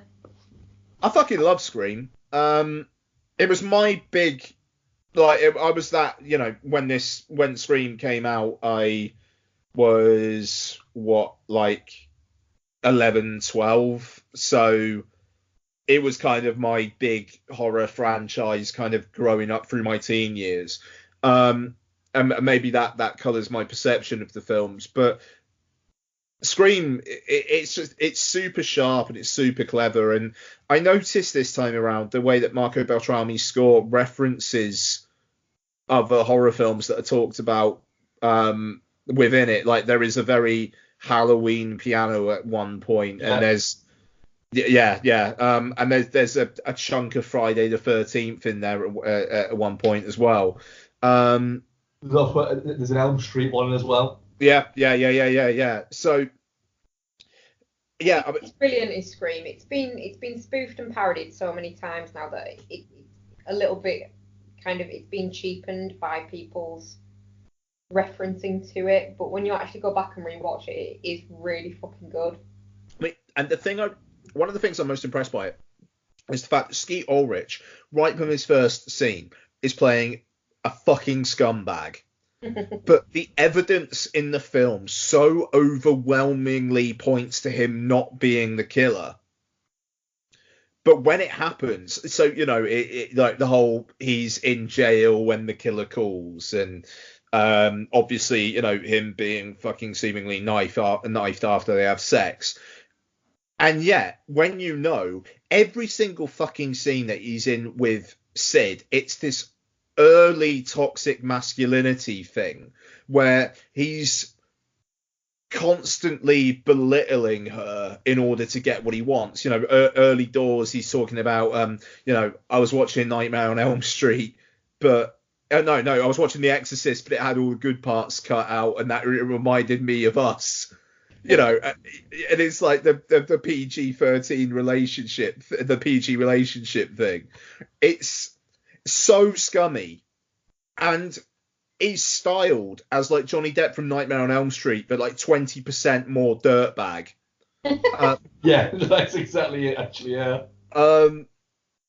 Yeah, and yet all the way through the film, it's like, you know, he's the obvious one at the start, and then you get the, well, it can't be him, and then, you know, it doesn't really focus on him all that much. He kind of disappears out of the film until he turns up at the party in the third act. And then again, Sid's so like, well, it's you, and I feel uncomfortable, and blah blah blah. And he's like, what more do I have to prove that I'm not the one? And I like that, but then by the end of it, it's like, well, he was just obviously the killer all the way through, and why didn't I just trust my fucking instincts? And then Matthew Lillard is just mental. Yeah, he's so good. Like his, like, did you really call the cops? My mum and dad are gonna be so mad at me. You know, just it's so good. I remember seeing an interview with Matthew Lillard when he was doing like a retrospective of his career. Was basically, you know, Scream was the thing that kind of made me. And he said that when he'd auditioned for it, he'd been a little bit kind of zany and a little bit, what is it? And he said that the Wes Craven had said to me, you know, I want you to bring that, but we need to tone it down a little bit. He said, so I went in the first scene, it was toned down a lot, and he went, no, I was wrong. You need to turn it up a little bit. And he just went, really? You want me to turn it up from the audition that I did? And I'm like, yeah. And he went, okay. And then just went for it, thinking that he would go really big and that then work out somewhere in the middle. And it's like, no, I want it to be that big. And it's like, okay, this is going to be fun. Yeah, I mean, he fucking... It's almost like if the Oscars were cooler, he'd be getting a Best Supporting Actor nomination. Like, it's... I think he's that level of good in this. I don't know. It's so fun. But then you go to Scream 2, and I really like Scream 2, but one of my problems with it is the fact that the killers... It's not like you can really guess who the killers are, and it starts this kind of chain of like slasher films in the late 90s, early noughties, where the killer at the end just feels completely fucking like, oh, it was that guy who was in the first scene at the start. You know, just like random, it's this random person. Like Laurie Metcalf, how could you possibly figure out that she's the killer? Timothy Olyphant, it's like, okay, he's in a few scenes in the periphery, but you never. Why would you think it's just because, you know, it may as well have been Joshua Jackson. He's in it for one scene, but fuck it, he'll be the killer. It takes away from the film for me, really. I mean, the Laurie Metcalf one in particular is like, okay, first off, what are the fucking chances that this woman seems to be around whenever there's a fucking press event going on, but Sid never sees her? Yeah. Scream 2 is the only one of the Scream movies that I don't like. Yeah. Yeah. I mean, I like it. I mean, I think it's It's a fun step up in production value. It's got some good set piece moments, like when they have the car crash and the Ghostface is passed out in the front and the two girls are in the back. I like the way that really plays with you, and then the way the best friend gets killed off because Sid wanted to go back to sea, even though they it builds up, it builds the survivor guilt. But it's interesting that by the end of the film ends with like Neve Campbell walking off while kind of like triumphant chill music plays. But at the same time, it's like every single fucking person who was close to you at this college is dead. Yeah, one of my things about the Scream movies has always been though is the lead, your heroine of it, your main character is very unlikable. I don't know. I don't think it's that she's unlikable. It's either she's dwelling on shit or she's absolutely fine. And I don't know. She doesn't really let anyone help her. And I like that she takes matters into her own hands. And she's never really like a damsel in distress or anything like that. And I mean, she's not really a typical final girl. I mean, with Scream, they're obviously playing with that, the fact that she has sex, but she lives and all that kind of stuff. With Scream 2, the third act, it's basically she has a fight with Laurie Metcalf. Great. And she gets her boyfriend killed because she has trust issues. That last 20-25 minutes of Scream 2, I think, are palpably worse than anything else that has come before. And now I'm a bit worried about Scream 3 and Scream 4, and I think I will watch them, but I remember Scream 3 jumping off a cliff a little bit. Oh, I really like Scream 3. Which one's 3? 3's the one where they made a movie about it. And Jay and Silent Bob are in it. Stab? Yeah. Stab 3 and Parker Posey. Oh, it's fucking great, Scream 3. Yeah. All right, fine, I'll watch it. Scream 3 is an awful lot of fun. I will watch it. I am done. Cool. Right. Just to kind of... I also watched Frost Nixon. Oh, you did? Sorry, yeah. I rewatched Frost Nixon the other morning after we got back from the wedding. Yes. Sorry. Yeah. I don't know why, really. Like, I was scrolling through Sky stuff, and I just thought, I really fucking want to watch Frost Nixon. So I checked if it had it. It did. So I watched it. But I don't know why it suddenly sort of popped into my head. I think maybe I fancied something a bit more serious. It's fucking great, it's Frost Nixon. It is very good, yes. Langella is magnificent as Nixon. I remember really enjoying it. It's really, really good. And the gotcha moment where Nixon finally kind of breaks and says the bit about when the president does it, it's not illegal. It's like, the tension in that moment is, like, palpable, isn't it? Like, you know that it happens. You know, if you've seen the film before, and you don't know anything about the actual situation, which I have, you know it happens. If you actually do know more about the situation, you know that it happens. But to actually like watch it and everyone then goes silent, and it's like this electric moment. It's just really, really fucking well done.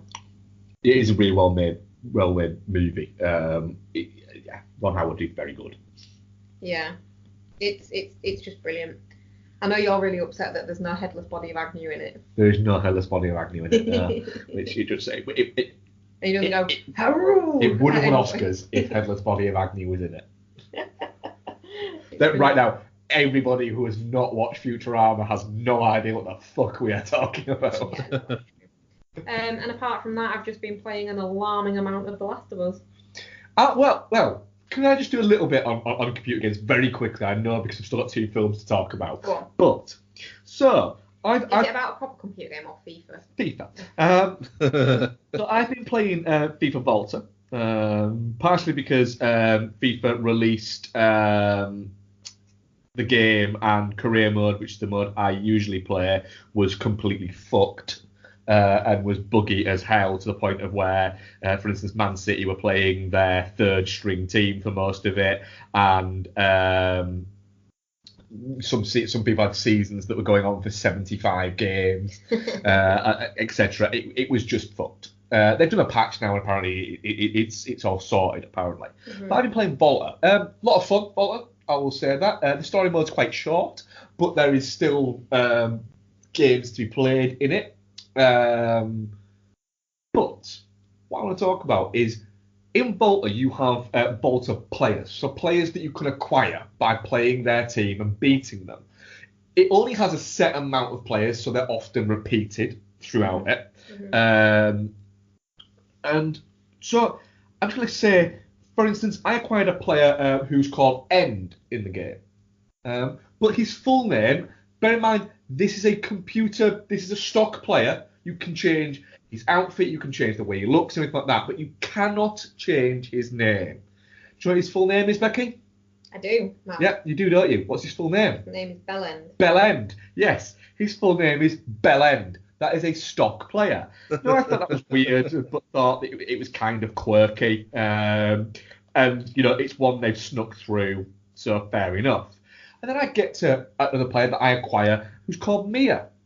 And then I look at it, her full name, because I'm changing her outfits, like that, I noticed it, and she's called Mia Malakova. And I go, I'm sure that name rings a fucking bell from somewhere. Where do I know that name from? So I have a check, and yeah, I do know that name, because Mia Malakova is a adult entertainer that has over 2.8 million followers on Instagram, for instance. So it's not like she's a not well-known established adult entertainer, we'll say for that. So that's then two that I'm going, it's a bit odd that, isn't it, that they've managed to let those go through. And then I come across a third, a computer-generated team name that is MDMA. I've also found another one that is Coming Side, is another one of the team names. I'm starting to think that I don't think FIFA 20 has been properly checked by people. So I'm going to keep an eye on these and keep going and see what else we can come up with. Yeah, I will. Should we do Total Recall the Shadow of the Moon? Let's do the Shadow of the Moon because it's the thing that's open on my iPad right now. In the Shadow of the Room is... What? I said moon, it just came out. It sounded like room. Is the latest film from Jim Mickle. I believe it's the first movie he's made that wasn't written by Nick D'Amici. Oh, Nick D'Amici, yeah. I met Nick D'Amici once at a film festival. He was a very, very nice man. Was he a nice chap? Yes, he was. But yeah, it stars Boyd Holbrook, Michael C. Hall, and Cleopatra Coleman. I'm going to try and explain the story to this because it's quite there's a lot going on. So we start the film in 2024, I want to believe.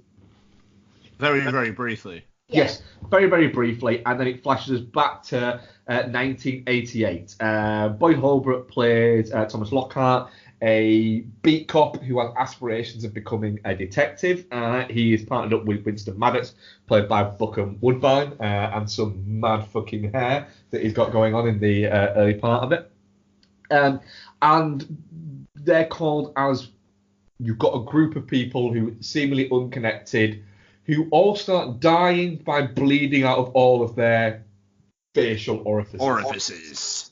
Yeah, we don't know. That might be out of other orifices, but it doesn't mention that. Let's do that. Somebody's got a bloody arse. Yes, and it's not a butt weevil. Well, we don't know. Director's cut, maybe. And to kind of get himself ahead and to kind of get that detective badge that he wants, Boyd Holbrook throws himself into these and ends up catching the theorized culprit of it, and then she evades him, but he's hit by a train.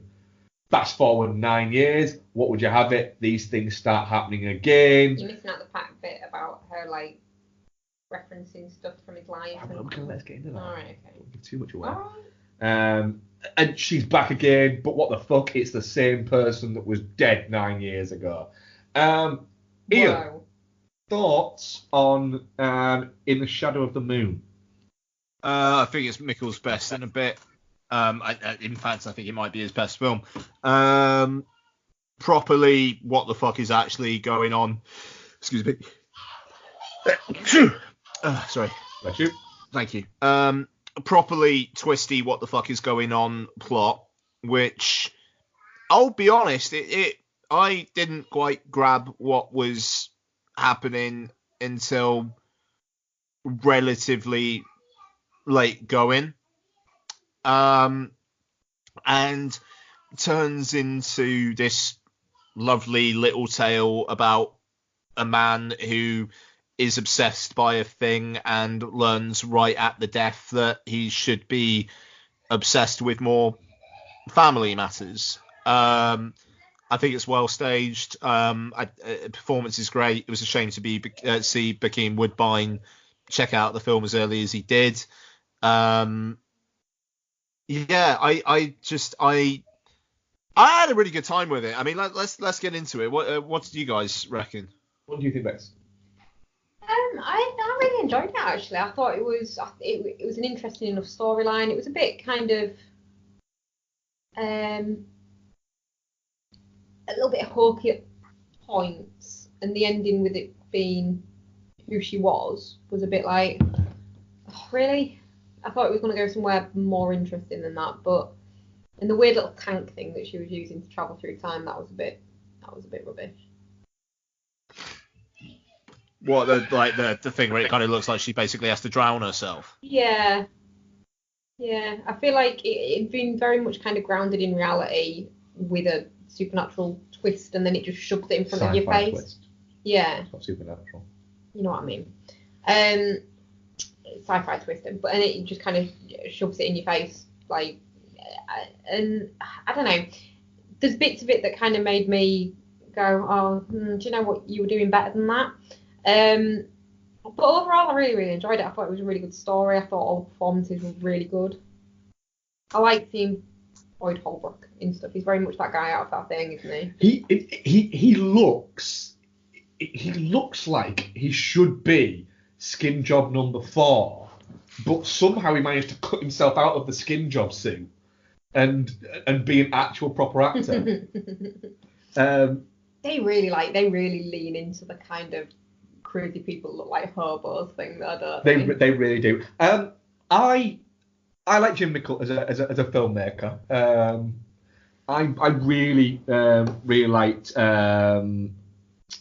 Cold in July. I thought that was a really underrated, kind of quite nasty and gnarly genre pick without actually being overtly nasty. It just had a real griminess to it. And I really dug that. To the point where I wrote a very nice review of it, and then Jim Mickle actually sent me a signed poster of the film, which was really quite nice of him. Nice. Yeah, it's signed by him and Nick Dimitri. Literally just as a thank you for being nice about his film, which was really quite cool. It was quite weird. I still need to get that framed, actually. It's a really cool poster as well. I've seen that. We've seen We Are What We Are, though. That's weird, isn't it? Yeah. I wasn't big on We Are What We Are. I really liked the original. You see, I was the opposite. I really didn't like the original, but I liked the remake. So I like his vibe. The film looks great.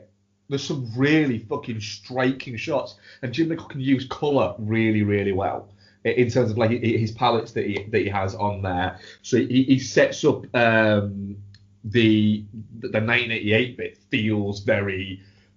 It doesn't feel neon-y, so it doesn't feel like he's trying to cash in on that kind of idea, but it feels very sort of To Live and Die in LA vibes with it going on there. There's a Manny-esque. It doesn't feel like it. Like, look how 80s we are. Yeah, it's not that, but there's definitely a Man aspect to it where it pans up and shows you essentially the skyline and bits like that, which were really quite cool, and it kind of sets you up there. And then drags you into this weird kind of like sci-fi family drama that's going on, where like he always said, it's a guy who loses his mind trying to go back and get the family that he lost, without ever realizing that this won't bring back his family because that had nothing to do with his wife dying. Yeah. So he isn't going to get back that family. All he's doing is he's losing the family that he's got, which is going to be the family that he's got anyway. And it's that thing. He's become so broken by grief that he's not realised what he's doing, and nobody can get through to him. And I thought that's dealt with in a really it sneaks up and surprises you kind of way. And I really, really dug that about it, that it's this sci-fi thriller that actually is not. It's often what Jim Nichol films are, which are actually weird family dramas. Stayclan is a weird family drama. Guys, I'm just going to move downstairs and attempt to not fuck over. And so you've got all these different sort of elements in it that you're not really expecting, that kind of take you by surprise. I think it's a really it's ultimately about him coming to terms with the death of his wife, and forgiving himself for not being there when she went into labour, isn't it? Really, that's it. And there's a worry that with Netflix having so much that they're putting out at the moment, that things get lost.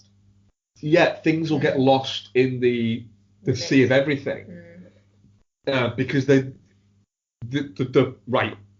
We'll have at least one new Netflix. We're getting some weeks we're getting 2-3 films in a week, and it's like they're pushing certain things whilst holding back on pushing certain things.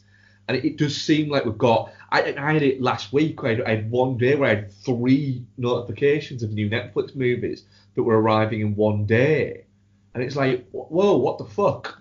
There's an awful lot there. This one of them, and El Camino is one of them. That's the Breaking Bad. Breaking Bad was like, it's like I can't watch it because I haven't watched Breaking Bad. What was the other one? Was it in the tall grass? No, it won't. But that's it. There's just a little bit too much to catch up on, I think, sometimes. You feel a little bit like you haven't spread these out. We're in a month or two where nothing really came out. I mean, to illustrate that, I completely forgot that I watched in the tall grass. Don't talk about In the Tall Grass, because we're going to watch it this week and we'll do it next week. Okay, all right. Yeah. I really liked In the Shadow of the Moon. I think it's a shame that it might have gone a little bit under the radar, and I'd like for more people to kind of catch it, because it seems that thing that would usually catch a bit of wind there, with it being an off-kilter sci-fi movie. A lot better than a lot of Netflix releases as well. Yeah, it is. Jim Nichol's one of those filmmakers that you kind of think, do you know what? He's that new crop of very high quality genre filmmakers that make very smart, sensible movies for grown-ups. They've not got a hook in them. People like Mike Nichols and people like that who make these movies that aren't relying on throwing around camera angles or harking back to certain things or bits like that. Then they're just good filmmakers. He reminds me a lot of like someone like if you're going to go back to like 70s cinema, someone like Peter Bogdanovich, something like that. Filmmakers who've kind of almost been forgotten about because they were around at the same time as other more prominent filmmakers. Yeah, I don't know. I mean, it's interesting with Michael because it does feel like that if it was 10 years ago, he would be releasing films on a big screen quite regularly, whereas it kind of feels like a higher quality Netflix film is almost where he's at now. But he seems happy with that. But then again, I mean, like Cold in July, which will be whenever we do the next Playing It Forward, we'll be covering because I bought it for Noel. It's that got a cinema release, and it did get a bit. Yeah, quite. And I mean, like it got some attention, whereas now, like you say, with Netflix, I mean, like the Netflix releases over the next few weeks are going to be fucking mental. I mean, this Friday you've got both Soderbergh's new one, The Laundromat, and the Armie Hammer, Dakota Johnson haunted mobile phone film Wounds. Wounds, yeah. It's and the week after you got Dolomite Is My Name. I think The King as well. It's there's when you say there's almost like there's too many TV shows and whatnot. At this time of the year, it kind of gets to be there's too many Netflix films now. And I don't know, it's like it's great for their content, but it's becoming a little bit hard to keep up because I swear, did In the Tall Grass and In the Shadow of the Moon come out the same day on Netflix, or were they a week apart? I think they were a week apart. Yeah, I don't know. I know it's the kind of spooky time of year and whatnot, but it does feel like give them both a bit of room to breathe. And like you say, it does feel like this has gone a bit unnoticed. It feels like a film that if it played Fright Fest and got a theatrical release, it would have got some attention and people would have said, oh, that was a really interesting film. But it's one of those films where it kind of feels like it's just content now. And I don't know, it's weird because I feel like with my opinions on The Rock earlier on and now this, it kind of feels like I'm going back on things I previously said. But I do want Netflix to spread things out. It feels like there wasn't an awful lot of Netflix content to talk about over the summer, but obviously they're not going to release that much over the summer because it's the summer. Whereas now it just all gets funneled into like September through February, March. And you've just got all their big ticket stuff released during that corridor. And not much else. I mean, it's interesting. I was reading a report last week saying that Netflix they're planning on releasing a massive tentpole Netflix film once every quarter. And that's great. But if they could just spread the quality smaller films around the schedule a bit more as well, that would be nice. Yeah, absolutely. It's great they're doing all of this. But I think it just maybe it needs to be planned out a little bit more rather than just right. People are going to be staying in now because it's getting colder. Yeah. But the thing is, I mean, unlike the cinema, the reason why the summer blockbuster season is what it is a lot of the time is because of air conditioning. At least in the US, it's literally where people can chill out and watch a fun thing for a couple of hours and just cool down a bit. It's what I mean. That's the interesting thing that with the UK box office, if it's a summer blockbuster, if it's the Thor quadrant thing, it will do great. But if not, then it does kind of depend on the weather. Whereas in the US, it doesn't matter as much because it's generally a warmer climate like through most of the year, but especially through the summer. And so going to the cinema and going to a cold, dark room, there's almost a promise in that. And so with the US, you can spread things out more because those kinds of factors don't seem to affect as much. Whereas the UK, obviously during a World Cup year or a Euros year, there's not much out in the cinema for about a month, or at least it's counter programming or stuff that's female led. And with Netflix, it runs that similar model. If it's warm out, things don't get released on Netflix as much, and that fucking sucks for people who hate the sun like me. But I'm in the minority. I fucking hate the sun. I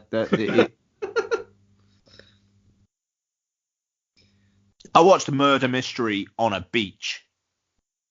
It was one of the best parts of the holiday. I'm kind of joking. Right. Well, I'm definitely not shit on. Yeah, definitely not shit. I mean, I'm very much pressing you out, Ian. Yeah, definitely not shit. Sorry, I haven't really talked about the film at all. The film's great. It's fucking heartbreaking. It made me tear up. Like, that fucking montage at the end is amazing. Like, just the whole concept of it's actually getting me a bit now. The whole concept of fucking realizing that you fucking killed your grandchild, but now you need to spend that time loving her and molding her into the person that she's going to become because she's going to save the fucking world, but you're going to kill her. Yeah. Wow. And the fact that only he knows that. Yeah, exactly. And just the fact that she says, like, you told me to take this job. Fucking hell. But it's like, but did he tell her? No, because he didn't, did he? He tells her because she says it's a one-way mission. So she's just got to keep going back and back and back and back. Yeah. So that first time she goes back, she's told that the last time she goes back, she dies. Yeah. Oh, it's horrible. Yeah. But she saves the world. Oh. Our audience viewing, definitely shit 50%. Yeah. Shit 50%. What was shit? Shit 50%? Yeah. How many votes? 2. Fuck you. See, people haven't seen it and you can watch it literally for de facto free. Arrest that woman!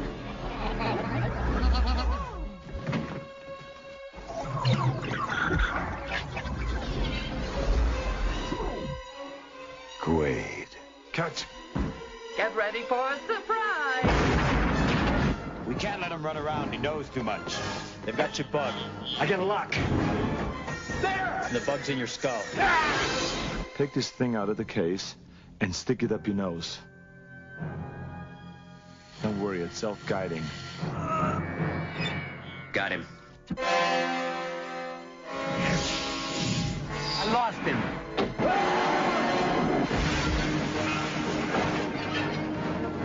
Welcome to Mars. You got a lot of nerve showing your face around here. Look who's talking.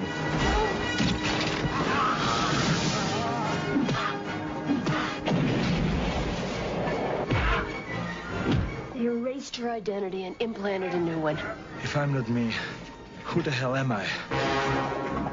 He's got a hologram! Welcome to Johnny Cab. Drive! Where can I take you tonight? Please fasten your seatbelt. I want Quaid delivered alive for reimplantation. That's for making me come to Mars.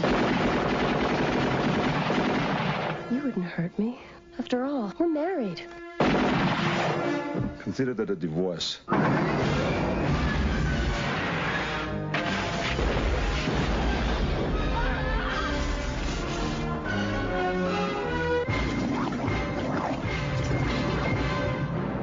We hope you enjoyed the ride.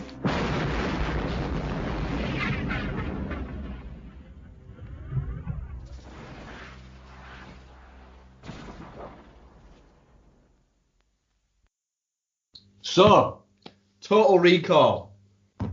Our Patreon pick. By the way, Becky, our next Patreon movie is Brazil. Oh, Christ. Woo!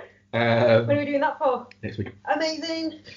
Total Recall. Thanks, Noel. Is a. God, it made it seem like you fucking told him to pick that one. Told him what number it was. I was spying You at the door. didn't know. I was listening at the door and I texted him going, no, pick number blah. Dogs. That never happened. We can't cope with those conspiracy theories. Bex, what number? What number did you say to pick? 5? There was only 3. 3? Fuck you. Total Recall. We're not organised enough to have that kind of fucking influence on people.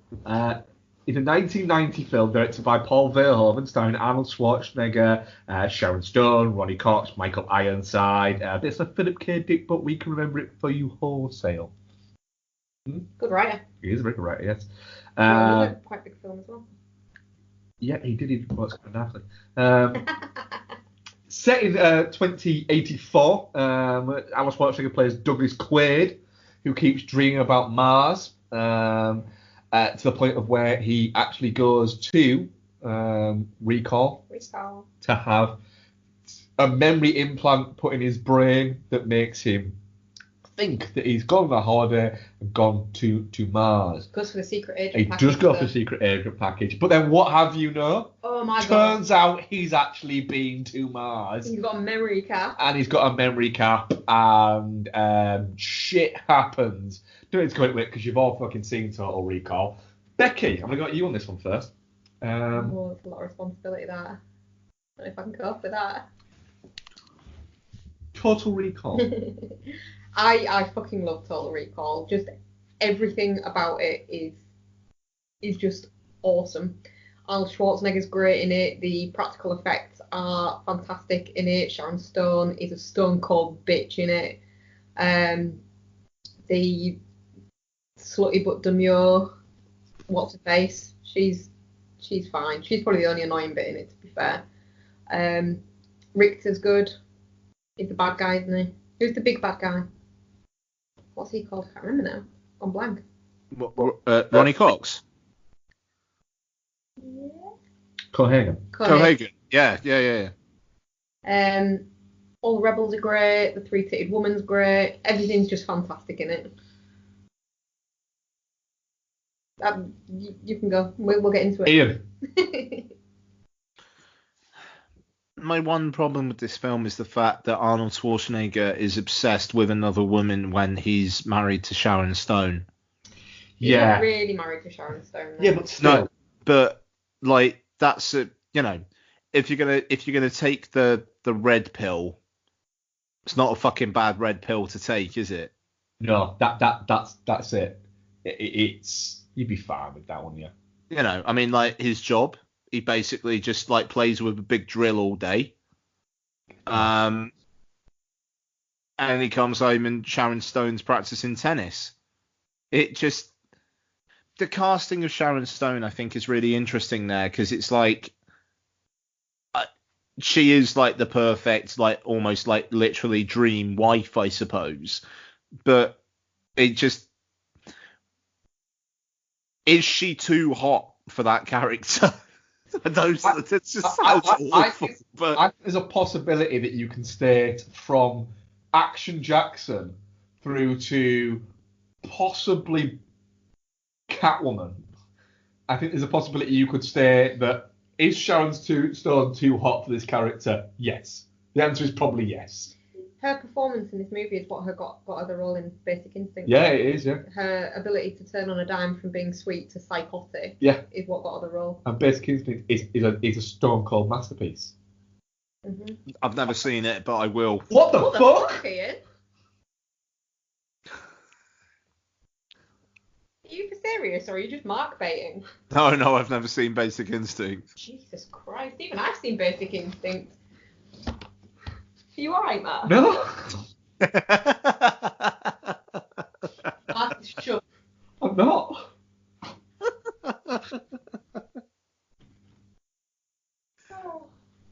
The most genuine reaction I've ever seen. It's a genuine masterpiece. Have you seen Body of Evidence? No. You've seen Last Seduction, haven't you? Yeah. Christ. Fucking hell. I feel like forcing us to do an erotic thriller marathon. I'll be down for that. We will do that at some point. When we have less on our slate, we will do that at some point. I will curate an erotic thriller marathon for us.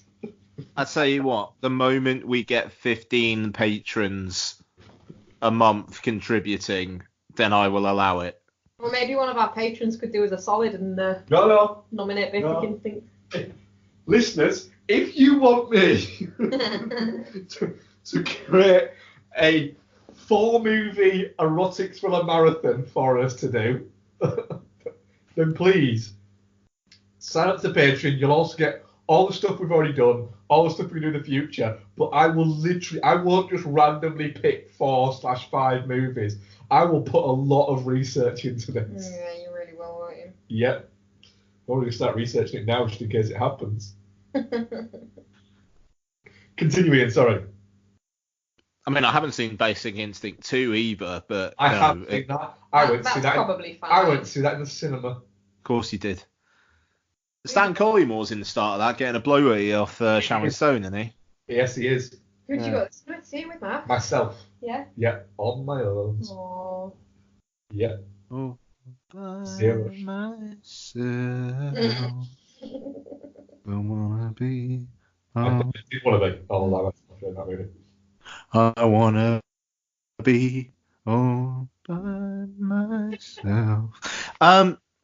Yeah, Total Recall. It's just super clever as well. That's the thing. And Schwarzenegger was all over the production. He had veto over fucking everything in this film, which I love. Like director, I mean, like all the cast and crew and whatnot. If Schwarzenegger didn't want it, it didn't happen. And it's this properly smart, watch it a number of times and pick up different things, like is it real, is it not? But also amazing practical effects, properly funny, really fun action, just mental plot. It's a pretty much perfect sci-fi action film. That bit where he's pulling the thing out of his nose is awesome. Yeah, the way that his nose bulges out as he's like pulling it out, incredible. I mean, the 2 weeks, the whole entire set, just the fact he chucks it and is like, get ready for a surprise. Yeah. It just great. I mean, fuck, man. It's a film that's got Michael Ironside, Ronnie Cox, and Arnold Schwarzenegger in it. It's I don't know how anyone could actually comprehend saying that this film is bad. Oh my god! And the bit where they come out of the thing at the end and their faces are all bulgy. It's quite well done though. Like for the time, it's quite well done. And like when it goes into reverse, when they start getting the oxygen.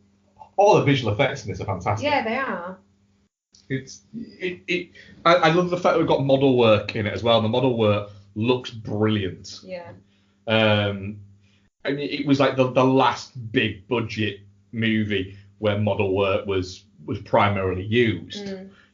After this, we went pretty much on to, CG, and often at the time it was bad CG. It was also though one of the first major Hollywood movies to actually use the CG.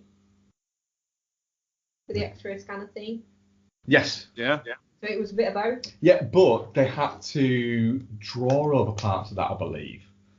Yeah, to actually, what is it? No, sorry, no, it wasn't that. That's it wasn't draw over it. What they had to do was they couldn't get it to flow normally, so it's actually a collection of CG stills, and then flown together, but then shown quickly together. Oh, right, yeah. Okay. So it's using an old videoscope technique of CG. That's interesting. Which, considering it's like it feels like one of the last films that had like proper practical effects in it, it's kind of interesting that they also had slightly shit CG in it as well. Not quite there CG. It is. It's kind of like that meeting of two worlds, and it going, oh my god, this is the future, and it's like, right, cool, but in 30 years' time, you can have some idiots going back and going, yeah, but the model work looks better than the future we've got now. Well, yeah. It's got a great fucking score as well. Great opening credits. Mate, those opening and that music. Yeah, a brilliant. It's like I said, Paul Veilman's got shit to say in it. It's really fucking violent. It is quite political though, isn't it? But it's very political as well, yeah. It's there's... The mental thing is, it was... I don't think originally Quaid wasn't going to be as physical as Schwarzenegger made him. It was going to be more of a... It was more... Bookish? What? Bookish? Yeah. Okay. Thank you, Siri. But yeah, it's also just so fucking watchable. But I think I've said about it before when I've talked about it before. It was when you've grown up as a kid. It was when you only had really people had a finite amount of videos. Not everyone had many videos at home or anything like that. And video shop was where you got your films from and stuff like that. But a lot of the time, it was TV stuff as well. So it's what was on TV. Yeah. And if fucking Total Recall was on TV one night, you watched it. It was a fucking big deal. And the next day, all you spoke about was how fucking cool Total Recall was. Wasn't it fucking cool when the faces didn't explode? Wasn't that 3-titted woman fucking cool? And now I look at it and go, that's not erotic at all. It's odd. But it was, it was fucking, I had to see tits on TV. There's fucking 3 of them. It was weird. The tiny prostitute when she's got the machine gun is badass. Is amazing. She is amazing. Yeah. I said to you, literally every movie should have this in it. Yeah. The fact that her stage name is Thumbelina as well is. Yeah. I love Total Recall. Well, it's an absolute staple for us. We watch it. It's part of a circuit of movies that includes this and Running Man. What else is in there? We watch an awful lot. Yeah, we do. And do you know what? It never gets old. No, it's our tipsy takeaway movie. Yeah, it is. The tipsy takeaway movie. I like that. I like that. It's one of those. We'll put that on. But yeah, it's an absolute corker. Is what is it? It's Total Recall. It is, and now I want to watch Running Man. Well, maybe someone will suggest it. Right, let's have a look. Questions. I forgot to put questions out, but I think you didn't you, Ian? Did I? Oh no, I'm sorry, I did. I remember writing that now. Oh, well done. I forgot to ask a question of our audience. That was what it is. Yeah. Please. Rick Kidd at Rick J Kidd, having endured Cannibals and Carpet Fitters after deciding to watch it purely based on the title, what films have you watched purely because of a title, and did it turn out to be a good decision? Oh God, what film did we say we were going to watch the other day? It was the Alligators ones, Mega Alligator versus Mega Croc, something like that. Yeah, it was after watching Crawl, wasn't it? Yeah.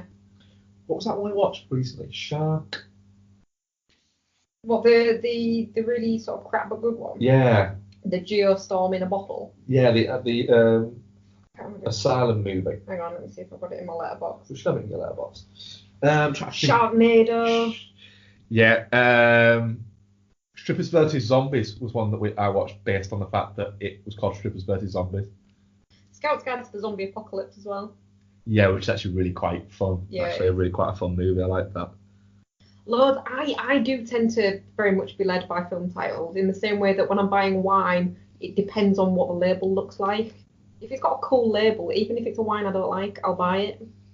I mean, that seems... I just like the cool labels, man. Like a Batman. Like it's trash. Shit, what was it we watched? Why is it not in my... Going too far back there. Oh, yeah. Have you got any, Ian? Freddy got fingered. Ice Sharks. Ice Sharks, that was it. Ice Sharks, yeah, fair play. Ice Sharks. I mean, how can you not fucking want to watch that? When was it we watched that? God, we just closed it. Well, that's not my problem. I mean... Actually, literally is. Yeah. Dick bag. Bag of dicks. Bag of dicks.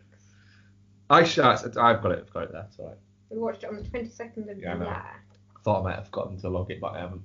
That was all the questions we had. Oh, just that one? Just that one. Now we get to watch Brazil?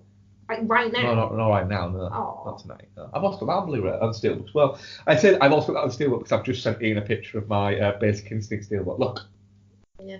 Which is one of the steelbooks that I have Becky kept. sounded super impressed by that, but it's one of the steelbooks that I've kept because I sold a few, and I kept this one because it's got Sharon Stone's legs on the front. Yeah, literally, that's it. Because look at it, Becky. Beautiful.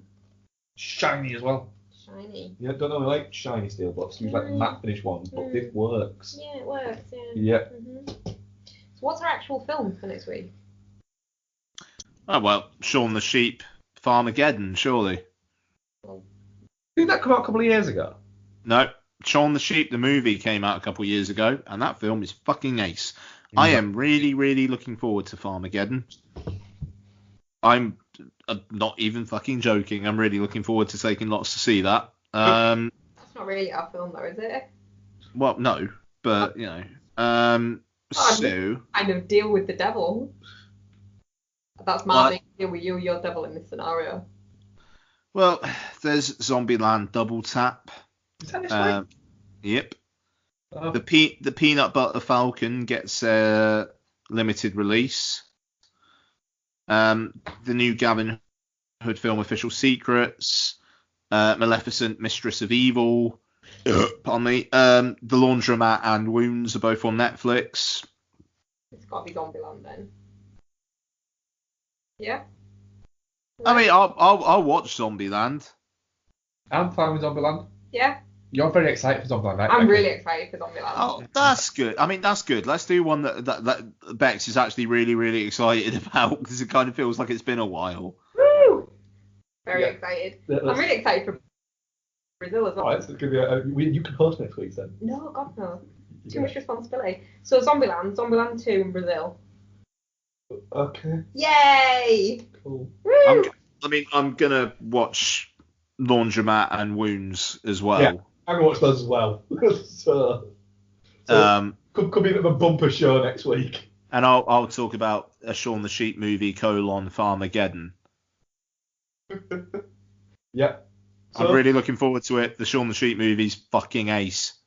Cool. So I watched it for the first time without Lottie. I watched that film by myself.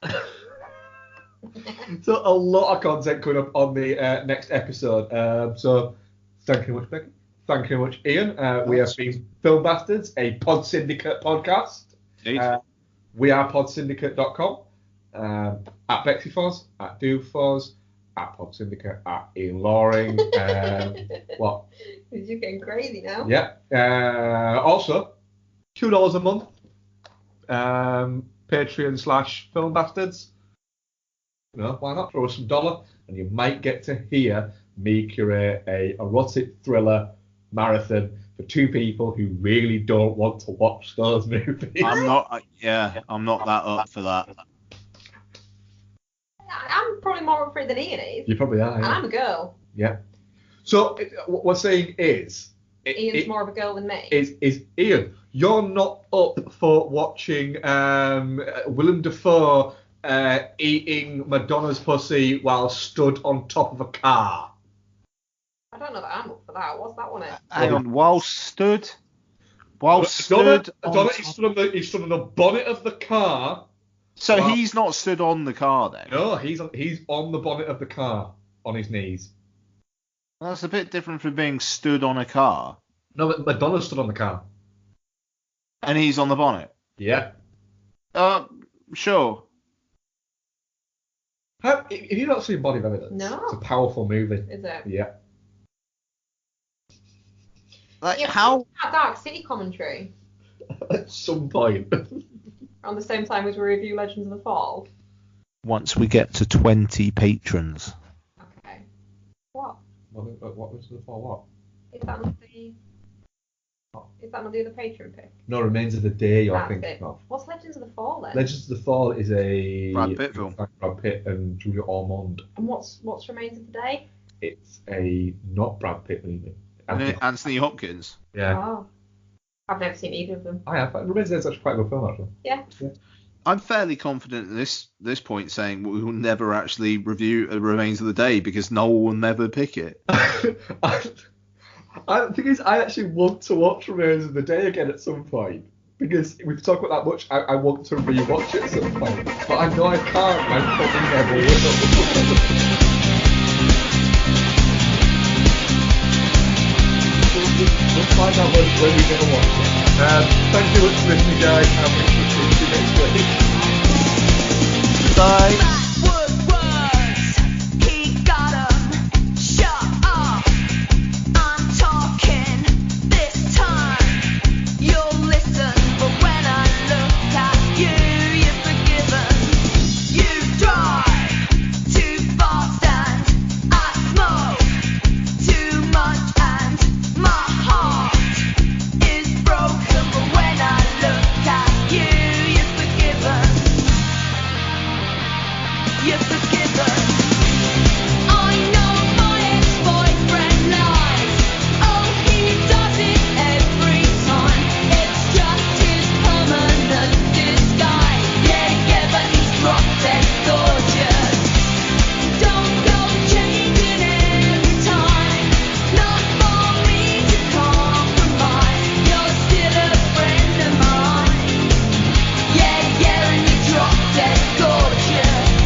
This podcast is part of the Pod Syndicate family.